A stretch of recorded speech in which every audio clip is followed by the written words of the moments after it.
as I make my way. The fact I'm still alive, my claim to fame. It's no surprise I'm on a rise, finna stake my claim. Separate me from the others, cause we ain't the same. Ask my brothers from another, we ain't for play. Time is money, so we got no time to waste. Soon as this thing's moving, it can't be stopped. Blue bands in my pocket, call that juggernaut. In the world today takes everything you've got. Taking a break from all your work sure would help a lot. We should ride together.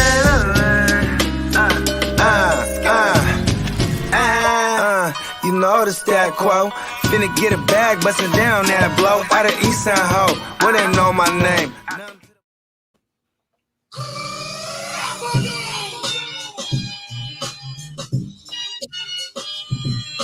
What up? What up? Fantasy Football Hustler back at you. We're bringing you fantasy news today.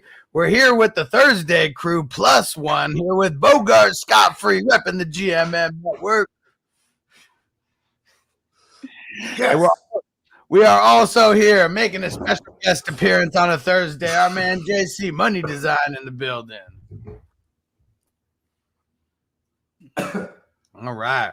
We got a lot of bullshit news to cover, as we always do on a Thursday. But luckily and unluckily, no Thursday night game. So we don't have to make any decisions on guys starting or sitting tonight. And this is the best Thursday for me, not having to make some start-sit decisions.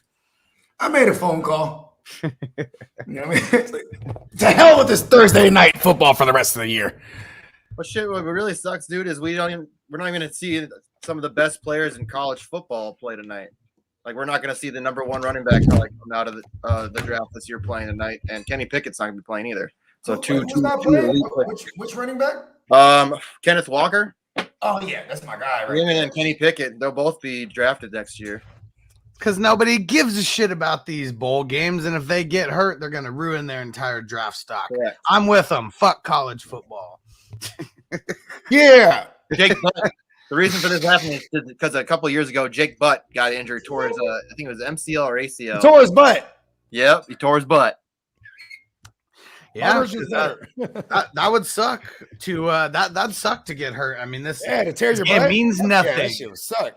Means nothing. David P up in the building. What up, bro? Tino's in the building. He said, I just took the right amount of peyote. I like it. Nice, Tino. I'll see you in like 11 hours. Hey, listen, when I got engaged, right? I remember my man immediately started trying to plan the bachelor party. I'm like, hold on. But then like I started looking into it. I'm like, we can do the Vegas, of course, but let's, my dad got the big RV, like the big, the bus size. I'm like, we'll take the RV and we'll go on a magical drug like fucking adventure. You know what I mean? Like we'll stop at some I was like, I'm sure there's some like Indian reservation somewhere we can go do peyote and shit like that, and be in the fucking loincloths and the motherfucking teepees. Like I wanted to do that shit. And then get to Vegas and be like, okay, now we're in Vegas. You know what I mean? Yeah, Austin in the building. What up, bro? Hope your recovery's going good. Mm-hmm. He said just the right amount. I bet because a tiny bit will get you like good. Yeah. I want to try the DMT shit. Oh, DMT is awesome. You know what's funny about DMT is like it was bestowed upon me. You know what I mean? Like a shitload of it. And then like I wanted to buy more. And my man's like, I don't sell this shit, man, but we could barter something. And like he had this whole thing with it, you know what I mean? Where it was like, and then after a couple years, that supply ran out. The one that I initially was bestowed on me. And then it just would fall in my lap. Like it would always find me. And I felt like that's how I got to find it. Because I know a guy who has it right now. You know what I mean? Like Joe Rogan talks about that. Like anything he talks about, because he's a big health nut. He's a big mind and body, soul kind of guy. Like so anytime he talks about shit like that, I'm like, well, can't be. It was actually I did DMT and then discovered Rogan. Like I didn't even know he did podcasts back in like 2011. Yeah, you know what I mean, so he'd already been doing it for a few years at that point. And yeah, the Deemster, bro. Shout out to my man Dimitri. Come and find me again, bro. I'm right here. Because it's like a universal thing. It's like, you know what I mean? It's the universe for real. Like I felt like my man's. I remember here's his whole thing. He didn't want to sell it because when he was selling the shit, he got fucking he rode a motorcycle. He got in a wreck. And he thought it was like the universe punishing him because you're not supposed to sell that shit. You're supposed to like share it and like spread it. You know what I mean? Yeah, I can see that. Crazy shit. Niner MMA in the building. What up, bro? What's happening? Gilroy, stand up. We got Antonio in the building. Hess in the building. What New up? York, stand up. Where's Hess from? He's from Dago? So he's from LA originally. Okay. Yeah, LA, stand up. And let's see. Niner MMA says Miami defense, Philly, or the Saints D. We going Miami. Hell yeah. I'm not coming off of Miami, not in week 17. Yeah. And maybe if you do like those other defenses, you know you like them enough that you don't want your opponent to have them. If you can hold them, just hold them too. You know what I mean? Or cut them on Friday or Saturday or whatever the amount of days they're off the waiver so they can't get them. You know what I mean? Exactly. Yeah.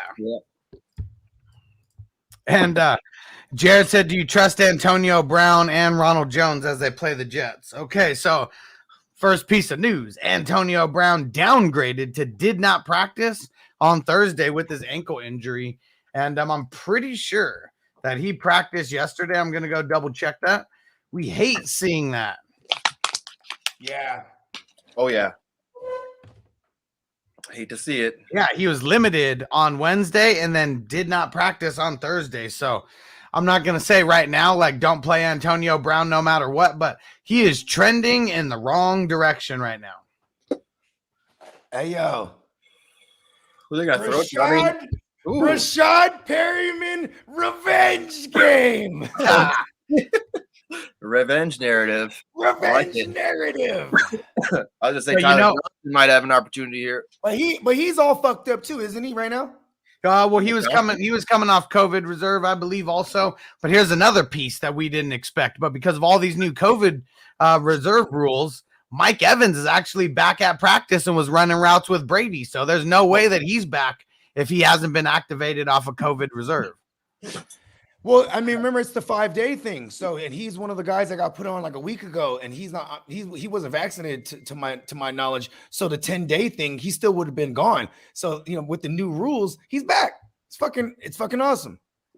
There we go. So for everyone who thought that Mike Evans wasn't playing no matter what, I don't think that's going to be the case. He's trending in the right direction at least. I do say though, when you play Mike Evans, it's not about him coming off the COVID. It's about him coming off that hammy. Mm-hmm. You just fully aware know that when you throw him in, there's a very high risk of re-aggravation. And even worse, for any Browns player the Antonio Browns and the goddamn Gronks and even Rojos, what we gotta worry about is them smacking so hard, or like a defensive score from the Bucks and smacking hard that they just sit everybody. Yeah, but that's probably the more likely scenario than literally anything, because in the world that I live in, the Bucks go up 14-0 in the first quarter, and then it's Ronald Jones for the rest of the game. Or Keyshawn Vaughn. Keyshawn Vaughn. I want to take. We're going to the time machine. Let's go into the time machine. This time last year, which was week 16. Right, last year's Super Bowl. This year, like I said, the finals last year, the Buccaneers played the Lions, and fortunately, if you started all your Bucks, you were okay because Brady threw like 4 touchdowns in the first half. Lenny ran one in, and he had 80 yards or something like that. And then they just let Keyshawn Vaughn and whoever was the backup last year, I forget. What was that motherfucker's name, bro? Because Jones was hurt back then. Yeah, because Jones was hurt. So Keyshawn came in and swept up. So I mean, I'm not saying go play Keyshawn, but I am saying in the Super Draft Pro, I'm probably gonna have at least one Keyshawn. It's the fucking Jets. It is the Jets. They're gonna fucking whoop on them. Yeah, I mean they're gonna mollywop them. We already know. There's no world that we live in that the Bucks don't mollywop them. Like, I don't even know. I was gonna say that it's a close game, but I mean I've seen, there in the multiverse, there is a version where like it goes awry.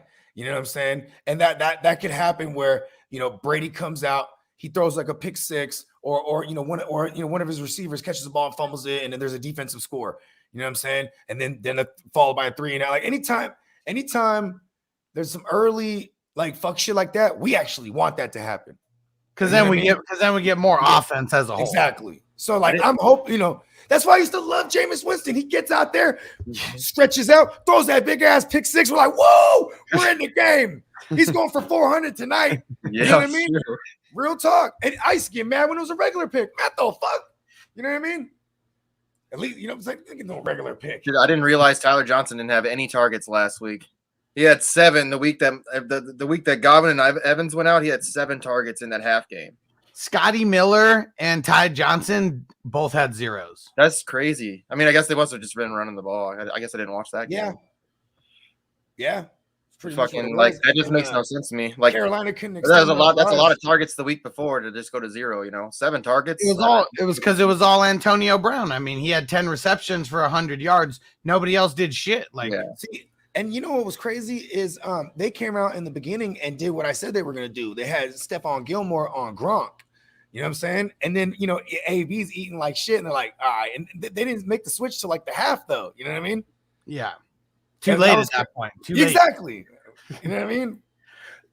Yeah, that final score of that game was 32-6. I'm predicting something very similar this week. I mean, at least we got some fantasy out of that game, though. You know what I mean? Little bit. I mean, Brady only threw 1 tug, but if you started Antonio Brown, you're happy than the month. Oh no, how many? No, Brady threw a couple tugs, huh? No, he only threw 1. The Keyshawn Vaughn and Ronald Jones both had the ground. Yeah. So they threw the one at Cameron Brate, which no one started for sure. Yeah, and that in all of the multiverse. And that defensive touchdown, I mean, that's what we don't want to see. We just don't want, well, not from the Bucs anyways. Don't want to see any defensive touchdowns from the Bucs because we want to see offensive touchdowns. Like there's no Shaq. I like seeing Brate getting targets and catches. I have him in a Devy league. Who? Cameron Brate. Mm-hmm. So I mean, it's a tight end premium. Cameron Brate's been around for a long time too. That's why it's funny that you say you had. He's like, I have him in a Devy league. I figure he's gonna say some young ass motherfucker. Me too. He says Cameron Brate, who's been around for like a cool minute already. No, it's tight end premium. It's like you have a bunch of. You can play up to like 6 tight ends if you wanted to. Shout out to Chase getting that super sticker in there. Appreciate that, bro. Let's get a little trend going with the super chats and the super stickers. And Antonio said 42 to $3 is my prediction. I believe it. He's a Jets fan, ladies and gentlemen, for context. Yeah. And while we're on that game, we'll talk about how the Jets, Jamison Crowder and Elijah Moore did not practice. So yesterday, coaches came out, said that Elijah Moore is 50-50 to play. Not practicing on a Thursday, coming off that quad injury. Like, I think now it's like 25% chance maybe that he plays. Jamison Crowder, I don't want to see him play anyways. I'd rather just see Braxton Berrios, actually get a shot at getting a little bit of volume. And because it's a nice matchup for any receiver against the Bucs, for real, because it should give you a game script where you're going to have to throw the ball and the secondary's ass. You know what I mean? So Braxton Berrios could be in a nice spot here, and he's playing against me, isn't he? Potentially. We don't know just yet. No Shaq Barrett, so at least, you know what I mean? Like that'll lessen some of that pressure, and you know what I mean? And also we've seen Zach Wilson, and especially in the past couple weeks, extend some plays with his legs. So I mean, it's a strong WR3 in a 3 wide receiver set league. Switch it up to some other news here. Oh, I hate seeing this. I really do. AJ Brown did not practice because of his calf injury today, but they're saying it's par for the course and that he's still on track, and this is a precautionary sit more than anything. So I do like hearing that. We just don't like seeing guys sit on a Thursday, but we've seen AJ Brown sit the entire fucking week. Yeah, and then play. Even though he's young, what is this, his third year? Third year. Even though he's in his third year, they treat him like they treat Derrick Henry, you know what I'm saying? Like they treat DeAndre Hopkins. Like these guys could not practice all week and then play because maintenance is important. Like AJ Brown's style is like, it's not finesse. You know what I mean? He's a wrecker. You know what I mean? Yeah. So they're like, listen, you get some rest, bro. Yeah. I don't like the calf though. Don't like the calf. No, but he didn't have any setbacks. That's one thing they did say. He didn't have any setbacks. And man, did he look like a motherfucking G last week. Like that's the type of shit that we want to see out of him. Yeah. Shout out to my Niners. That's why they need to be resting him Super because he's bad already got them secondary. leg problems. AJ Brown brought me at least was a help of 2 championships in 2019. Like that dude's a G. Needs to get Jedi. back on track and let's Part of win the us more fraternity for fucking sure. championships. He's a Jedi. Oh yeah, All right, let's see some other I'd news. say he's a Sith. So for the Lions, they just placed Khalif Raymond on COVID reserve. Not like anyone was really going to play Khalif Raymond. Oh my but man, Wiz Khalif Raymond, bro. He Now had some we know- flashes. yeah, he had a few. Maybe He had like one a or moment. He had like one moment this year. two. Get everybody out of the way. Amon-Ra St. Brown to the moon. For sure. Oh yeah. Let's see who else we Still a got. bad here. matchup against Seattle. It Sucks is a he didn't come on till late very though. bad 'Cause I had him a couple places I needed. him. Jared Goff knows this team, though. You know what I mean? That is a real thing. I mean, he did come out and beat Arizona, right? Came Yes. out week Fucking one. whooped him, Look at Arizona. the score against my Niners. He ran it up. You know what I mean? Okay, speaking of Jared Goff, his ass is absent on Thursday's practice. Friday practice is the most important. It has been, and it always will be. Jared Goff, I think, someone who, I mean, with his But knee injury that he's Completely got. absent, or he just was DMP. Well, I mean, he's not there. I think I heard something about him and Sean McVay's wife hanging out. Shut up. Shut up. He is not that much of a G. You don't beat the Arizona Cardinals. We don't and then support. start getting some panties because of it. That's funny. We aren't affiliated with the last comment from JC Money. No, it's funny because that's why he got kicked off the team. He's like, "Oh, I heard you talking about my wife. All right, see ya." Hey, listen, his wife is like a Russian like supermodel, right? Yeah. Sean McVay. Mhm. He got kicked off the team because they had a chance to get Matthew Stafford. For sure. That's why. Hold on. Get the Here- fuck out, Golf. If We're bringing there over was no Stafford. Matthews, first of all, bamboozlement of like the century. They're like, hey, so we're gonna give you these first rounds and Goff, right? Let me get Stafford up off you. You know what I mean? They've been trying to They're move like, Stafford all for right. years. They're like, what's his contract like? Like, this is not important. He's a Super Bowl playing. They just like He's a start- Super I Bowl mean, playing. They got to QB. chase the champion. No, They chase it this year for sure. it was like, what's his contract again? Like, don't worry, we'll pay a piece of it. All right, we'll take him. Right? They did do that too. All right, send the trade. Send this. They're like, me I sent see you a it. counter. Send it over. Let me look at it on paper. Send it over to me. Let me look at it on paper. Jared Goff from Subway, huh? Yeah.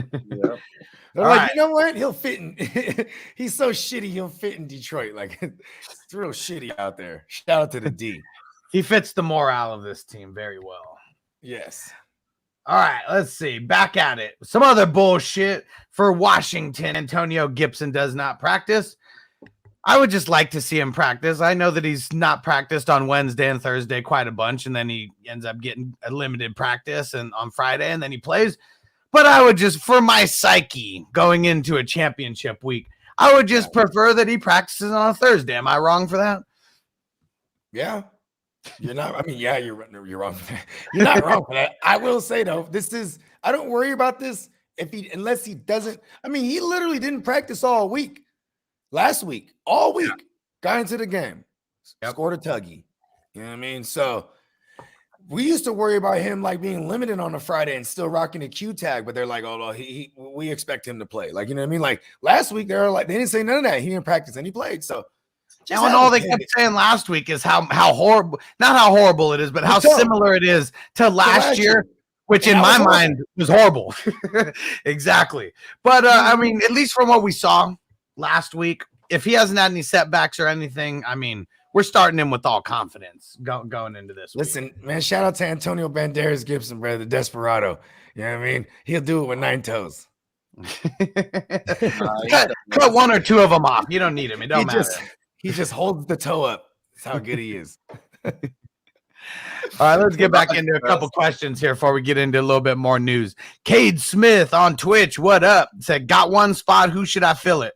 Ramondre, Lazard, Burkhead, Agumbawale, Osborne, Isaiah McKenzie, Boston Scott. Let me just talk about some news that's kind of related around some of these players. MVS activated off COVID reserve. If MVS plays, which, I mean, I think he's on track to play, you know, there's just less opportunities for Lazard. That's just, it is what it is. Randall Cobb back at practice too. not, all it does is just muddy the waters for everybody other than Devontae Adams. We know that Adam Thielen's been put on IR, had the season-ending ankle injury, so I mean that's good for Osborne. Emmanuel Sanders did not practice, so I mean that's kind of good for Isaiah McKenzie. All that being said, I think I'm leaning on Boston Scott. That's where I was going. I was gonna say I think the highest up, like he has the safest floor because he should. Like I don't think Jordan plays, so he should get like a decent workload. Like he's probably in for like 18 touches at minimum. You know what I mean? Yeah, and then, but I think the highest upside is KJ Osborne. Like if you just to answer the question when you're trying to fill his spot, like what do you try? Like, do you need safety, stability? I'd probably go Boston Scott. You know what I mean? Because everybody else is too volatile. All the other running backs. You know what I'm saying? I do like Stevenson though, but you would need like them to be smacking so hard and early that they just let Stevenson ride it out. You know what I mean? Because that's a likelihood too. But I'm not, not with these other options. You know what I'm saying? But and then KJ Osborne, he just with the I hope Jair's back. Then maybe Rasul Douglas will be on him. Rasul Douglas is not a guy who really like has burners. Okay, that was the one piece that I forgot. So Packers, Jair Alexander, he has been activated, but they already said he's unlikely to play this week. Yeah. Okay, I saw that. Yeah, so this is why I bring that up, because then if Rasul Douglas, who's pretty much been their best corner, will be on Justin Jefferson, bro, I like KJ Osborne too. You know what I mean? It's a lot of targets here. Even more. And they're gonna Alexander not playing. Yeah. Fuck yeah. And some Eagles running back news. So Kenny Gainwell, so he was limited yesterday, full go today. Jordan Howard did not practice yesterday, got in a limited practice today. That's annoying. Yep. And then Miles Sanders still not practicing. Okay. So yeah, that's annoying, dude. It is. If Jordan Howard's a full go at practice tomorrow, that throws a fucking monkey wrench in everything. Because then I'm gonna keep it a hundo. Then I like Jordan Howard. Yeah, you know what I mean, because he's gonna get the green zone work. Exactly, and also it's a game script where they should be like letting the guy fall for run for 4 yards and fall. You know what I mean? And just eat clock. Like that's probably gonna be one of the quicker games on the docket. You know what I mean? Yeah, for sure. King Marcelo, what's good, fellas? I'm scared to start Marquise Brown, man. Shaking my head. You should be. Hit the drop.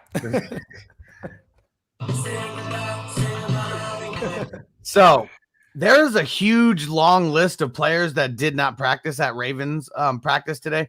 Lamar Jackson, one of them. Marquise Brown, one of them. Huge long list. So we're not even going to go down that. We'll wait till Friday. Huntley has been activated off COVID reserve. Not looking too good for Lamar, not practicing today after getting in some limited work. Snoop Huntley. Yeah, Lamar's that guy who, he's literally not practiced all week and then came into practice, done decent. Let's not say he's done amazing. I think his ankle, I'm just going to say what I said when he first got the ankle. Like, this is probably a high ankle. After he missed 1 week, then I was like, oh yeah, it's probably a high ankle. Then he missed 2 weeks. You know what I mean? Yeah, that's crazy. Now this is gonna be like the third week right here. You know what I mean? Lamar playing with the bum wheel doesn't fucking help anybody. Fuck no. That's why, and at least they could plug and play good old Snoop. They had both their backups did pretty well. They both look really efficient when they're throwing the ball. And they both Josh Johnson. Because they don't have to change the game plan. Like that's the thing that makes them deadly with their backups is they don't have to change the game plan. They don't have to change the plays. They're literally running the same shit, except they're telling these motherfuckers get the ball out in 3 seconds. Because Lamar does he goes through every one of his reads, which is good. But it's like, but all the reads suck after the first ones, anyways. Yeah, so. Then it's like he just takes off, or you know what I mean? Like these dudes are keeping it real simple. Just go to Mark Andrews, go to Rashad Bateman. You know what I mean? That's it. That's pretty much what it's been. That's why Marquise Brown been having shitty games. Mm-hmm. You know what I mean? Like Marquise Brown's like a timing guy. Like that's probably why he works with Lamar well, because they've been playing together for a couple years now. You know what I mean? Because bro, there's a lot of as much as people talk shit about Lamar, he does have enough touch to put it on there to get it to Marquise in those certain down the field. Yeah. So yeah, I Probably would be nervous about starting really any Raven besides Andrews this week until we hear more info. And if Huntley fucking plays, I'm not going to be scared to fucking play him versus the Rams. It's not like the Rams are dominating quarterbacks out there. You? Let's see. Oh, and here we go. This is Cade. Good looking on hopping over to YouTube, Cade. Well, who did they play 2 weeks ago when he was the starter? When The Packers. I mean, they're still down some people on defense and not having Jair Alexander, but he definitely did better than anybody thought he was going to do. That's for damn sure. Bro, he went crazy. Mark Andrews just went bananas. He went crazy. And they almost won the game. They didn't convert the 2-point conversion, remember? Yeah, that was fucking Harbaugh's fault. He should have just I know that you go for the win because you may not have another chance to win it, but fuck, like that just wasn't the play. The play was to just take it to overtime and keep grinding because they were grinding pretty damn well. What you do is you got. I mean, most people are complaining about is the fact that if you're playing real football, real tough football, you depend on your defense, right? You depend on your defense. You tie the game and you depend on your defense to at least get a stop. I mean, it is Aaron Rodgers, but I mean, you try to get the stop. And if you get the stop, you have one of the best kickers in the NFL to at least, go out there and try to make a kick for you to win the game. You know what I'm saying? Right. So that was like one of my brothers for real, right? He's actually the main godfather to my oldest daughter. So he's like, I'm gonna drop off her Christmas gift. He's like, he's a Hungarian dude. So he got the accent. I'm going to drop off her Christmas gift. I'm like, yeah, hell yeah. And he got her a PS5, bro. What? Oh man. I'm like, thank you. He's like, this is for her, not you. I'm like, I know. But yeah, now you didn't have to buy it for her. That's nice. Pass the sticks, baby.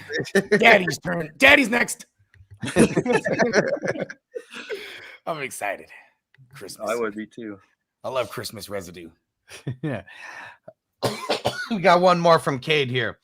49ers, Bears, or the Chiefs defense. I'm rocking the Bears. Like that's one of the best matchups this week. Bears. Yeah, don't even think too much about it. Just start the Bears. The dough. What up, bro? Said my championship squad going into week 17. Herbert, Eckler, Taylor, Debo, AJ Brown, Schultz, Monty Burns, Tyler Bass, and the Buffalo defense. You go out there and you get you a chip, young man. Get that dub. Get that dub. And Niner MMA said playing versus Allen Cole. Cole versus Gabe versus Isaiah McKenzie, or play two wide receivers. Cole Beasley. Yeah, is that who we're talking about here? He said he's playing against Josh Allen. So he said, I think he says he said if he starts like Cole. I'm not like that. Yeah, I don't think like that. That's like the wrong way to think. What you gotta do is play your best players. Yeah, not with these three guys, because literally it could be any of them. So if you just guess wrong because you're trying to do that, yeah. And if I was going to, I'd probably take Gabe Davis because just because of the touchdown upside, the amount of touchdowns he's had per game the last couple weeks. Yeah, and like I mean, I would want to see his practice report too, because then that's also going to factor in like for Beasley and him, because if they're not getting into practice already. I know they've been lifted so that was correct, right? They've been lifted. I've still never seen it, but let me just go search the Bills injury report and see if they're at practice at all. Yeah, because Gabe was out last week. I mean, so the last 3 games that he played, he had 4 touchdowns. See, Cole Beasley was actually symptomatic. They never said that about Davis. He was just ruled out because he wasn't vaccinated, I don't think. So it was already like it was no chance for him. But now it's already past now the new thing is 5 days. So it's been more than 5 days. So I heard they activated him back. Damn. Well, here's one thing that I see that Cole Beasley has been been heavily fined for violating NFL COVID protocols. This was 3 days ago. hey, I like it because he's white and everyone else that's been getting popped for shit like that was black. So I like this. It's like, okay, cool. Stop just hating. I felt like Antonio Brown's getting. It might be one of them things, like fake immunization cards or whatever the fuck, bro. Shit, you gotta remember though, he is Jewish though too, so he's not just white. Yeah, it's true. And then he did come out and a black dude. Yeah, right. That's what I'm saying. And he said vaxxed players are getting COVID every week now because they don't test. One of my vaxxed teammates is in the hospital missing games. I'm sure he didn't get the same energy. Thank you for those who do support. Okay, cool. And he said, and if you don't get what's happening, then there's nothing anybody can do for you. I didn't know he was Jewish. That's crazy because he actually, I don't dig his music, but he's not bad. I'm like, oh, okay, he actually spits. Because everyone like people are like, oh, I rap, or you know what I mean? I'm like, oh, okay. You know what I'm saying? But yeah, shout out to Cole Beasley. No wonder he gets away with saying shit. Yeah, and he said, just to be clear, COVID's not keeping me out of the game. It's the rules that are. Yeah, it's crazy. But see, that was tweeted when? Last week? Something like that. Yeah. Yeah, because the rules have changed now. Yeah. I mean, shit, maybe it was. The rules are ever changing. It's like a cricket commissioner in fantasy. He's just like always changing the rules. Yep, December 21st was when that got posted. Yeah, and because that was when because he's not vaccinated, and that was when no matter what he was going to miss the 10 days, and that was 2 games within that time period. Yeah, I mean? So he was hot as fuck about that shit. Which it should be. Which should be. I'd be hot too, man. If they're trying to change all these protocols, like if you are obeying all the rules and stuff, wearing a mask, getting tested every single day, and then all these people. It just makes the players' associations is nothing. Literally. It's all pretend because like they're supposed to come together on these things, right? And you have representatives from each team. But then they sign a contract. Isn't there a contract that they have to sign? I mean, I'm sure, but they're just like, hey, y'all. This is how it is. Okay, they're just like fucking ripping up a contract. It's like pretty much the way that they get contracts signed by the players is all right. We'll give you guys a tiny bit more money. Now you guys get this % instead of this % of merchandise or whatever the fuck. It's just probably made to make them feel that they have a voice when really they just what I mean. The powers that be just do what they want. Like, hey, you know what? The CDC said it. Go take it up with them because it is true. As soon as the CDC said, like, for this goes for workers, like, this is going to be shit that's enforced in at work, you know what I'm saying? Work environments, you only need 5 days. You don't even have to get a test that says negative. You come back to work. And they're just banking. People are in the NFL. What they're doing is they're banking on your honesty. Are you symptomatic? It's okay. It's been 5 days. Fast, man. The tests are really fast. Like I went and got a test on Friday. Yeah, but you know what though? My lady, dude, I had my results in like fucking 25 minutes. My lady's a nurse, and she said, like, you know what I mean? Like, the most accurate. They all work, but it's what's more accurate, and those are always the swabs. You know what I mean? That's what they did. It was like, dude, I got there, and then like it took longer waiting for to get swabbed than it did to get my results. It's crazy. Like I went to Menards like right after that and got some shit and like it took you longer to get you can't. Dude, you're waiting in line. I was there for like 30 minutes. Waiting, bro. I was like waiting for 30 minutes, dude. I was even early. Fuck. All right, he's real perturbed. I was like, God damn. No, dude, that's cool though. I mean, and then they did another test too. Like they send you later, so then you're like for sure. But I mean, whatever. They should just have tested everybody. They never should have said if you get vaccinated that it makes it that you don't get tested. That was the biggest and stupidest issue, like of involving all this. Like there should have been some other. The perk to getting vaccinated is you don't have to wait 10 days or whatever. Like the perk shouldn't have been you don't have to get tested. I agree 100%. That's what fucked all this up. All right, Taylor, what up, bro? Said 2 questions. Pick one for the wide receiver 2, Evans or T. Higgins, and then need 2 running backs, Carter, Rojo, Penny, Pollard, Dillon, Madison, Wilson Jr. You play T. Higgins. Yeah, as of right now, I'm playing T. Higgins. Yeah, I agree 100%. I mean, I didn't start him last week in Super Draft Pro, and I'm fucking and then I didn't win any money. Yeah. Once I saw him going off and I had no Burrow or Higgins, I'm like, oh, yeah, I'm not going to win nothing today. I knew immediately. And then for these 2 running backs, so Carter, Rojo, Penny, Pollard, Dillon, Madison, Wilson Jr. So definitely not going to be Madison with Cook coming back. No. Damn. I mean, crazy. Give me Penny. Yeah, I want to play Penny and Rojo out of all these. Yep, I agree, and we're not playing Wilson either because I think Mitchell's coming back, right? We know he was limited in practice yesterday. So let's get a Mitchell report. What's he like? You know what? And I haven't heard shit about the He don't 49ers? because he knows he don't want to see Mitchell in the God. finals. I need you, Mitchell. Well, wait. Hopefully, we'll get something for the practice. Maybe report.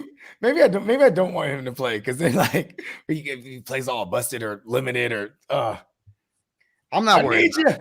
I'm not need you, worried. Mitchell. I'm not personally worried about Mitchell. I want that It's running like back all San against. Francisco. I want the running back always against playing the it. Texans. How about that? If Mitchell don't play, give me Rojo and Wilson for this guy. You know what I mean? So I would come back and ask this again tomorrow because we'll have more clarity on Mitchell because I want the running back against Houston. Let's see how bad Houston has been against the running backs, at least in these last few weeks. Give up a great performance to the Chargers, mid-level to the Jaguars, great performance to Seattle, great performance to the Colts, mid-level to the Jets, and then great performance to Tennessee. You definitely want to play your running backs versus the Houston Texans. Mm-hmm. And then now look at them because I saw this on a PFF. I forget what it was Fucking Nuggets and Warriors game. No, I didn't see it on PFF. I forget where I saw this, but it's on a goddamn the Houston Texans. They give up the least yards to rushing QBs. That's what it is. High as fuck. Trying to remember. You know what I'm saying? So if it's Lance and he can't run, they probably lean on his run more with the running backs. You know what I mean? Because if you look at Houston, they played Josh Allen, they played Kyler Murray, Russell Wilson. Even though Russell Wilson hadn't really been running around, but I'm just saying he's still like a mobile guy. So I'm just gonna use him to like kind of pad my little statement here. You know what I'm saying? But hey, they played some guys. Trevor Lawrence twice. Trevor Lawrence be trying to get off on his legs. You know what I mean? Just, And Big BS said it better be fast. Been in line for over an hour. I hope for you it is fast, bro. That's what I was saying, dude. Because they make you sit in your car and shit. Like, fuck, dude. And Easy Live says good stuff, guys. Respect. Appreciate you, bro. Oh yeah, man. Shout out to Easy, man. Yeah. And Claudio about this whole COVID shit. NFL is a crock of shit. That's for sure. Just going backwards on everything. Way too reactionary about everything. I mean, it's also like for years I used to tell people like, how come I'm the only one who wonders who is New York? You know what I mean? Oh, we're gonna go to the call to New York. You know what I mean? Like, you got hella refs right there. Damn mob, bro. It is the mob. People for saying Big that. Farm's the mob too. They're like, I know. We're gonna do 5 Did days. you see what Pfizer and shit like that? If you would have bought into Pfizer before that shit happened, before all this had like right when you saw this stuff coming out, if you would have bought it, even at the beginning of this year, if you would have bought into Pfizer right now, if you would have put $100, you'd be a fucking millionaire. I'm not buying any of that shit. The karma will kill me over life. I'd rather not have that. Your shit, you're buying into it, but you don't do it. Like, you don't get your shot. Like, it's just karma. That's what they say. The money off all that night, JC Money. Yeah, like, listen, I got money in my name. I'll do it all. All right, let's get back to some of this news. So we got a couple people going on COVID reserve for the Jets. Tevin Coleman and Zane Lewis, neither make a difference. But the Chargers have officially activated Mike Williams off COVID reserve, so he is back. Right. Hey, you know what? Mike Williams is he's a WR3 this week. I worry about his involvement in the game plan on top of the fact that it's a bad matchup. You know what I mean? Yeah, I think he shit the bed against them earlier in the year too. I wouldn't be super excited to be playing Mike Williams unless he comes in and he's just destroying it at practice or whatever. We have no idea. We just know he's not symptomatic and that's it. But this is going to be the most important Friday FNT and the last one of the year ever. Yeah, because there's so many guys we just need to see these guys are like a full go at practice to have any kind of confidence in any of these guys coming off the COVID for real. And for context, Mike Williams, last time he played the Broncos earlier in the year, 4 for 39.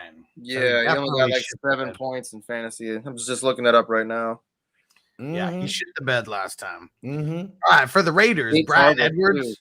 Brian Edwards is back. All right. Not like we're going to be playing Brian Edwards, but for everybody who's on this Hunter Renfrow train that he's going to get double-digit targets no matter what. Edwards could eat into that. Let's go, baby. Brian Edwards, let's go. I'm playing against Renfro in one of my Super Bowls. I hate that. I just got his jersey. I had to get him because little Z. He runs like Z's and zigzags and fucking. He's just a big guy. I don't know if he's figured out how to do shit in the NFL yet. He's just a big dude. Who we talking about? Brian Edwards. Oh, no, definitely hasn't figured out how to do things in the NFL yet. He made a crazy like one-handed catch for South Carolina that was like pretty fucking ridiculous.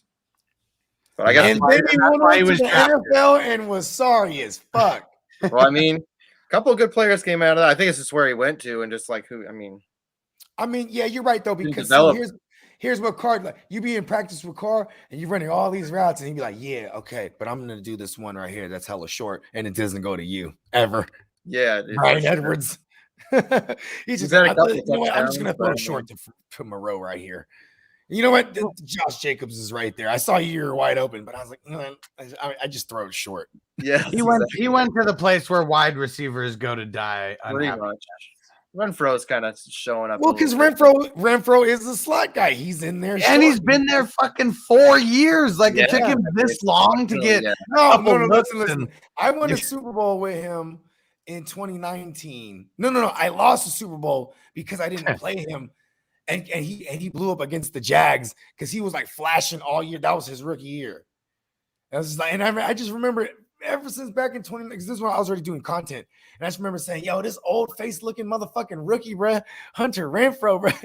And dude, yeah, he's got a dumpy like body too. Like he doesn't matter though. Like they showed him in college and just like, and then they showed like he DK just gets it done, bro. And I mean, you say that he's killing it. I see 605 yards on the entire season. It's the amount of catches. How many catches does he have? 49. You know what? He never met.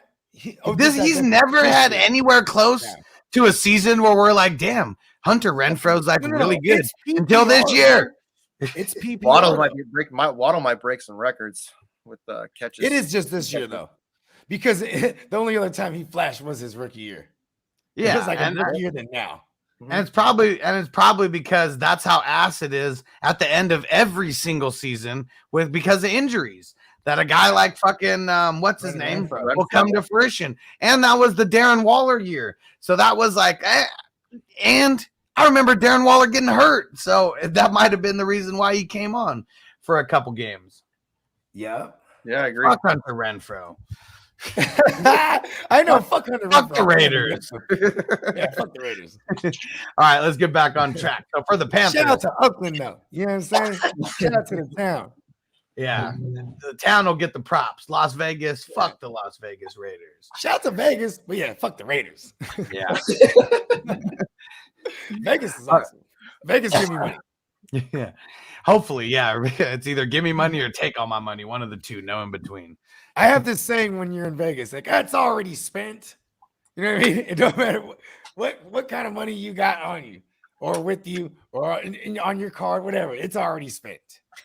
Yeah, we're going home broke more than likely. All right, for the Panthers, Stephon Gilmore not practicing again. They already said that he's unlikely to play. Yeah. Not like it really makes that much of a difference, going up against the Saints, but just less people to intercept Taysom Hill if you're playing him in your championship. Let's see. He's just gonna run the ball anyways. Mm-hmm. Carolina's been like falling apart against the run. Like they've been on the downslide for the past 4 weeks. How does that make you feel about Kamara?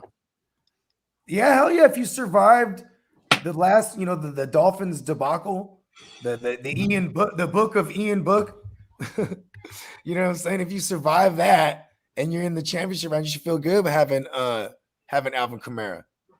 The only place I have Kamara, I did not survive. I got my ass booted in the semis. All right, let's see who else we got here. JC Money's favorite player, Kadarius Toney, did not practice again today. He's injuring himself constantly. If anybody was thinking about playing Kadarius Toney, don't just drop his ass right now. We've been telling you to drop him for weeks and weeks and weeks. What? I've been telling people to get rid of him. Man, he's supposed to have been 86 to what, like When were we saying that? Like November. mean, early- When he fell Yeah, on his he fell on his headbutted face. his own hand. Yeah, it was like a Monday night in like November. I was like, I told you I should have been cut him. He was a landmine cut. He was one of those like cut him. Somebody else is gonna drop something to pick him up. That's probably karma for him punching somebody. Like now you got to break your hand with your own face. All right. He had, but I think he's just a danger to himself and others.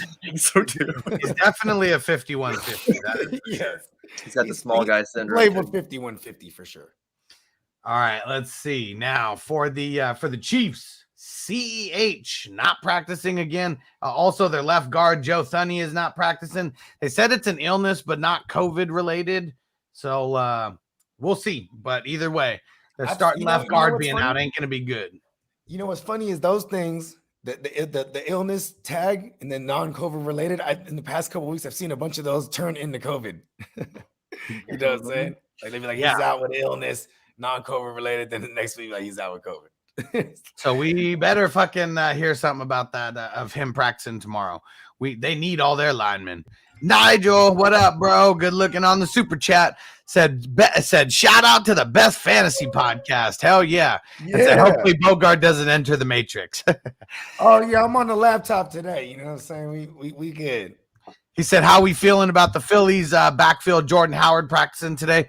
We talked about it earlier. I hate the fact that Jordan Howard is practicing because if he's a full go tomorrow, that just throws a monkey wrench in literally everything going on in that backfield. So as of right now, I kind of hate it.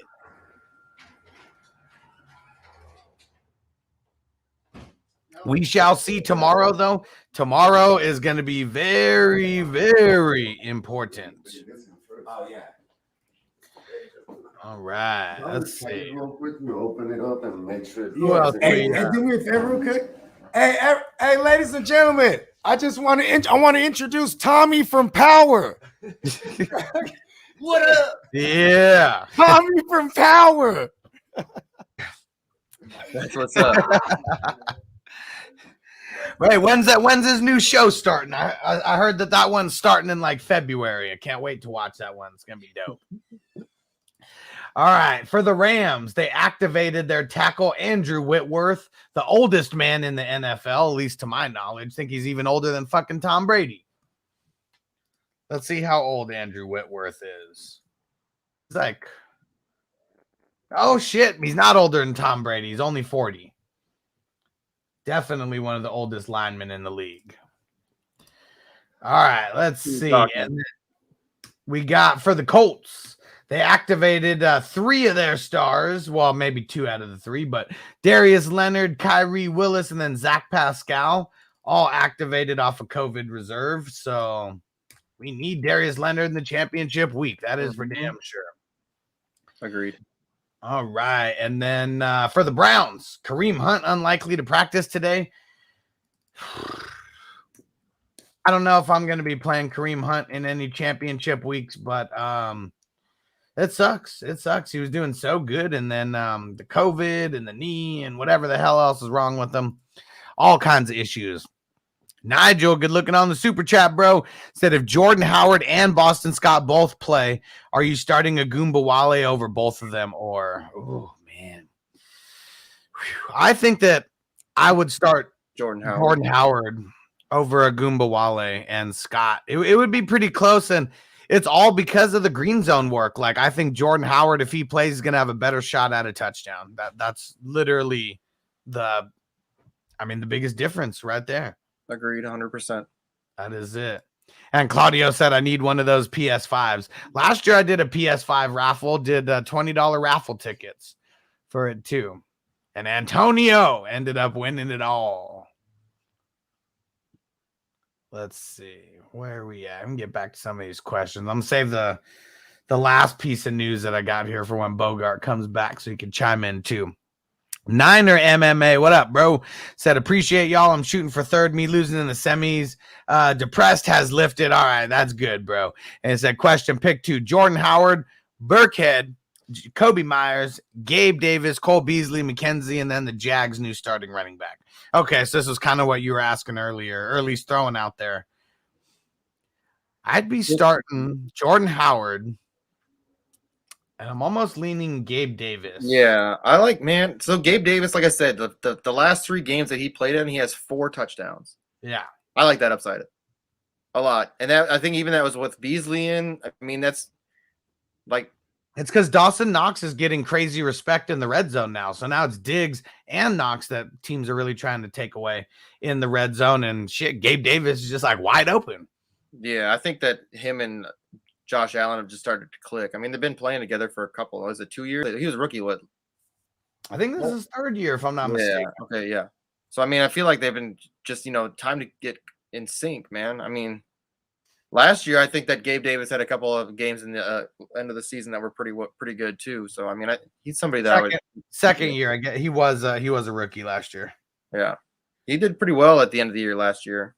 Like he had a couple good games that were in the playoff time. So I mean, he's somebody I would definitely think about playing this week. And let's see here. Who else we got? Adventures from the Q. What up? Elijah Mitchell, Corduroy Patterson, Aaron Jones, or Michael Carter. Pick one, full PPR. So just remember, don't take a Thursday answer as a final answer. Do not. But as of right now, I'm going to go with Corduroy, Pimpin, Patterson. Hopefully we'll hear more news about Aaron Jones. He was limited on Wednesday. Haven't heard shit today. Carter, just kind of blah, but he might be a safe play. And then Mitchell, we got to hear more practice news about him before I'd tell people to start him. Yeah, I agree with that. I like Mitchell, but I want him at 100%. Yep. And Austin said, do y'all like Elijah Mitchell in Dynasty? Yeah. I mean, he's all right in Dynasty, but the thing is if they don't have all those injuries, he's not really a thing this year. You're more worried about Mostert next year. If Mostert's gone next year, I think Elijah Mitchell. I think that it'll be him and the hell's his name? Trey Sermon. Yeah, Trey Sermon. That's who it'll probably be. How do we know that Trey Sermon, how do we know his rookie woes don't turn into like a sophomore actually clicking? And he's probably more talented than Elijah Mitchell. I mean, Sermon's drafted in the 3rd round. Elijah Mitchell's a 6th round pick or something. Well, I mean, draft capital doesn't really mean anything. Yeah, he was that good in college. I didn't think that Sermon was out. I mean, he was okay. Where he went to school is the reason. It's where he went to school. Yeah, but I'm not gonna blow my nose at draft capital. Draft capital means a lot because when everything is reset for the year, whatever the fuck he did the year before, it doesn't matter. He's still a 6th round guy. Sermon's probably going to be higher on the depth chart. We already know Raheem Mostert's going to be higher on the depth chart. If he's there, he's going to have to prove himself again. And so I'm not going out to acquire Elijah Mitchell. I'd more be trying to sell him off if I could, because everything that's going on right now, his value is not going to raise. I agree with that. It can only drop at this point. All right, let's see who else we got here. Antonio said, any news on Swift? He was a full go in practice yesterday. So, I mean, the news is, that he's trending towards playing, at least as of right now. We have no idea, though. And David said, how can you hate Thursday night football? More chances in Super Draft. Thursday, Saturday, Sunday, Monday. That's the only reason why I like Thursday, and I would say for daily fantasy. I hate having to make decisions on a Thursday for my entire week of fantasy. And Chase said, that's a tough one. Should I go with Russell Wilson or Trey Lance? It's going to rain all day in Seattle. We don't even know if Trey Lance is going to be playing as of right now. So let's see. Jimmy G didn't practice. So, that is looking decent for him. But we're talking about one of the best defensive coordinators maybe ever going against a rookie like that. That's what we're talking about. So I'm not going to be super excited to play Trey Lance in my championship. Bogart's not here, so I can make sure to say that. And I don't want to play Trey Lance in a championship. That sucks that it's raining in Seattle. I would be looking for another option than on the waivers. It's got to be shitty as fuck out there then right now, because it's been snowing all week there. It's been crazy snowing all week there. So, man, if it's going to be raining right after all that snow, it's going to be nasty. Let's see who else we got here. Claudio, Mac Jones, or Tannehill? Man, fuck playing Tannehill versus the Dolphins. Fuck that. I would much rather play Mac Jones. I know Mac Jones hasn't been the best over the last couple weeks, but I mean, shit, they're going up against the Jaguars. They are going up against the Jaguars. I would play Mac Jones in a New York minute over Tannehill with these matchups that we got going on. The one thing that I guess we do have to worry about is the Patriots just running the ball like fucking crazy. That is the one thing. Ward, what up, bro? Start Jalen Hurts, Taysom Hill, or Trey Lance. I'm leaning on Taysom Hill as of right now. The Panthers, they got so many fucking issues with their defense right now. Taysom Hill seems like a smash play to me this week. Yeah, I mean, I agree with that. And like I said, I think he's just going to be running. I think he's going to run more than that Jalen Hurts will. I mean, Jalen Hurts didn't run at all like last week. So, I mean, I think that Taysom's a good smash play. I mean, with the upside of him running. Like, look what he did with a shitty-ass finger. He just ran the damn ball and hauled the fuck out. And Jalen Hurts' fucking injury has to do with his feet. It's an ankle injury. And he was a full go at practice today, but I'm sure his ankle is not 100%. I'm leaning Taysom. Taysom seems like the safest out of all these guys to go over 100 yards on the ground. I agree 100% and score a touchdown on the ground. Yep. Anthony, what up, bro? Huntley or Tua? Huntley. I'm going Huntley. Fuck Tua going up against the Titans on the road. You see that? I really think the Dolphins and the Titans is going to be a very, very low scoring game. And there's really nobody outside of Jalen Waddle that I'm excited to play on that for those games on either side. Did you see that GIF that Matty Daddy put up? It was a picture. It was a picture of Brucey, and he's got the same color jersey on, and it's right next to Tua, and they got the same color. You know, in longest yard, Brucey's got he's got the same color jersey on. Yeah, he actually has a green and orange jersey on. Nice. It's funny as hell. And Anthony said Lamar was at practice. I seen yesterday. No practice. He's still hurt. Probably going to be MIA. I think so. If you practice on a Wednesday and then you don't practice on Thursday, that's not looking good. I said I thought Lamar was going to play yesterday, and now I'm retracting that statement, thinking that it's unlikely for him to play. Yeah, I mean, there's no reason for them to play him anyways. What do you mean? There's no reason to play him? Efficient enough backups to keep winning. I mean, I guess that's a reason, but yeah, there's definitely a level of talent. But if Lamar's ankle, if he can't move like normal with his ankle, yeah, his talent means nothing. Mm-hmm. Leo. I mean, you've already made one mistake as a coach, you know, not winning that one game you should have won. Like, by being a risky, like, why would you be risky with your franchise? And you already, I mean, I don't know. Just thought. Standard League. Leo says Standard League. Burrow, Herbert, or Lance. Burrow. Come on, Burrow, man. He's on a tear right now. Yeah, it's a bad matchup versus the Broncos for Herbert. Let me see what Herbert did last time he played the Broncos. Where is it? Herbert, 300 yards, 2 touchdowns, 2 interceptions. Nobody else did shit. Like, fuck, he led the team in rushing that week too. But I mean, Burrow is on a hot streak right now. I'm going Burrow with the way better matchup versus the Chiefs, even though the Chiefs have been a little tougher recently. Burrow's gonna have a hell of a third year. And Leo said, have another issue, have to play one Standard League, Elijah Mitchell, Brandon Cooks, Amon Ra. As of right now, I'm going Brandon Cooks. That's what I was about to say. I think I like that too. Yeah, shit, man. If the Bengals get a lineman or get a couple, figure out a way to move some linemen in, or if they figure out a way to get a really good lineman in the draft, Burrow could be really set up to shine. Like, that might be a team to just target next year. Yeah. And Leo said last one, KC or Green Bay. I'm going Green Bay. I mean, we saw what the Bengals did last week, and I don't want any piece of that. I'd rather go Green Bay. Mm-hmm. Let's see.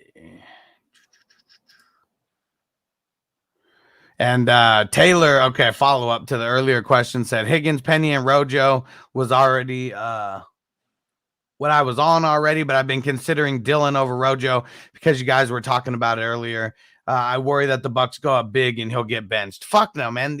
He's not going to get benched. Like, they have no other running backs. Like, they're not going to bench him for Le'Veon Bell. Like, they already said that they need Rojo to step up like Lenny stepped up last year. Mm-hmm. So, I mean, we're going to see Rojo and we're going to see Keyshawn Vaughn, and we may see Bell sprinkled in there a little bit just for him to get his feet wet. But I assume Rojo and Keyshawn Vaughn are both going to have big roles in this game as far as like touches. Yeah, I mean, I don't think there's any way around that. Rojo, and I'm a Dillon guy. Let's see here. Emily said Herbert or Prescott. So Prescott going up against the Cards, Herbert going up against the Broncos. Goff just killed the Cards. Yeah. I think that the Cardinals were overlooking the Lions, though. That's true. They're like, we don't need to practice this week. Just go hang out. The one thing that I really don't like, the one thing that I just really don't like about Dak is if they, well, you know what, maybe not, because I mean they went up big on Washington. They want to listen. They want to. There's a shot, a long shot at the one. So I think this is my new theory. I think they game, like all game. You know what I mean? I think this is a big game too. It's for Arizona too, because the Cowboys, they have a shot at the one. I mean, they need Green Bay to like lose the next two, but you know what I mean, and then they win out. But you know, it's not like, you know what I mean. Like a couple weeks ago, I thought they're not gonna, you know, they're probably gonna lock the 3 or 4. See, and the thing is, everybody probably expects the Cardinals to shit the bed right now because they just shit the bed versus the Lions. I think the reason they shit the bed, or the Colts, whoever the fuck they lost to last week, and then it was the Lions the week. Colts and the Lions, yeah, it's the Lions and then the Colts, yeah. Yeah, if you're overlooking teams in the NFL, that means you're preparing that much more for the next week after. So if they've been overlooking people to play this game, which is like, you know, there's a lot of marbles, at stake here. If Joe Burrow didn't go absolutely crazy last week, this is probably the game of the week, the Cowboys Cards. You know what I mean? Yeah. But everybody, you know, obviously Mahomes and Mighty Joe Young is the big one on the docket. And if the Cardinals do shit the bed, and do we think that the Cowboys keep the foot on the throat, and just go try to run up the score again? Yeah, 56. I mean, that's what we got to make. What they'll do too? You know what they'll do too? If they're up by the half and it's ridiculous, and then they get out in the third quarter, and then kick a couple more field goals or whatever, and still the Cards are blanked. You know what I'm saying? Like, we'll see Cooper Rush, because those reps are very important. You know what I mean? For the backup. Sure. And like they're finding every way to do it. You know what I mean? So I'm just as of right now, you already know, Emily, if you've been here before, we don't take Thursday answers as final answers. But I'm gonna say Herbert as of now, even though he had a mediocre game by his standard. In a bounce back spot. I like it. Even though it's a bad secondary, hey, he still has places you could exploit them, like with the pass catching running back, a la Eckler / Justin Jacks. You know what I mean? Like Mike Williams coming back helps the wide receiver core. It definitely helps Herbert as well. There's no getting around that. Well, Guyton's back too. Guyton's back too. I mean, they're at full strength. They're at full strength. Address him as his name, Ninja Guyton. I like that. Yes, that was a hell of a game back in the day. Nigel, good looking on the super chat, bro. And he said, crazy to think that Bell and AB reunited in Tampa. I know. And he made the call for sure. He made the call for sure. And you know who made the call? It was Lev Bell. He hit AB. Hey, AB picked up like this. Hello, who this? He's like, it's Bell. Oh, what's that? New phone. Who did? Oh, what that? He's like, hey, bro, tell him I'm trying to go over there, bro.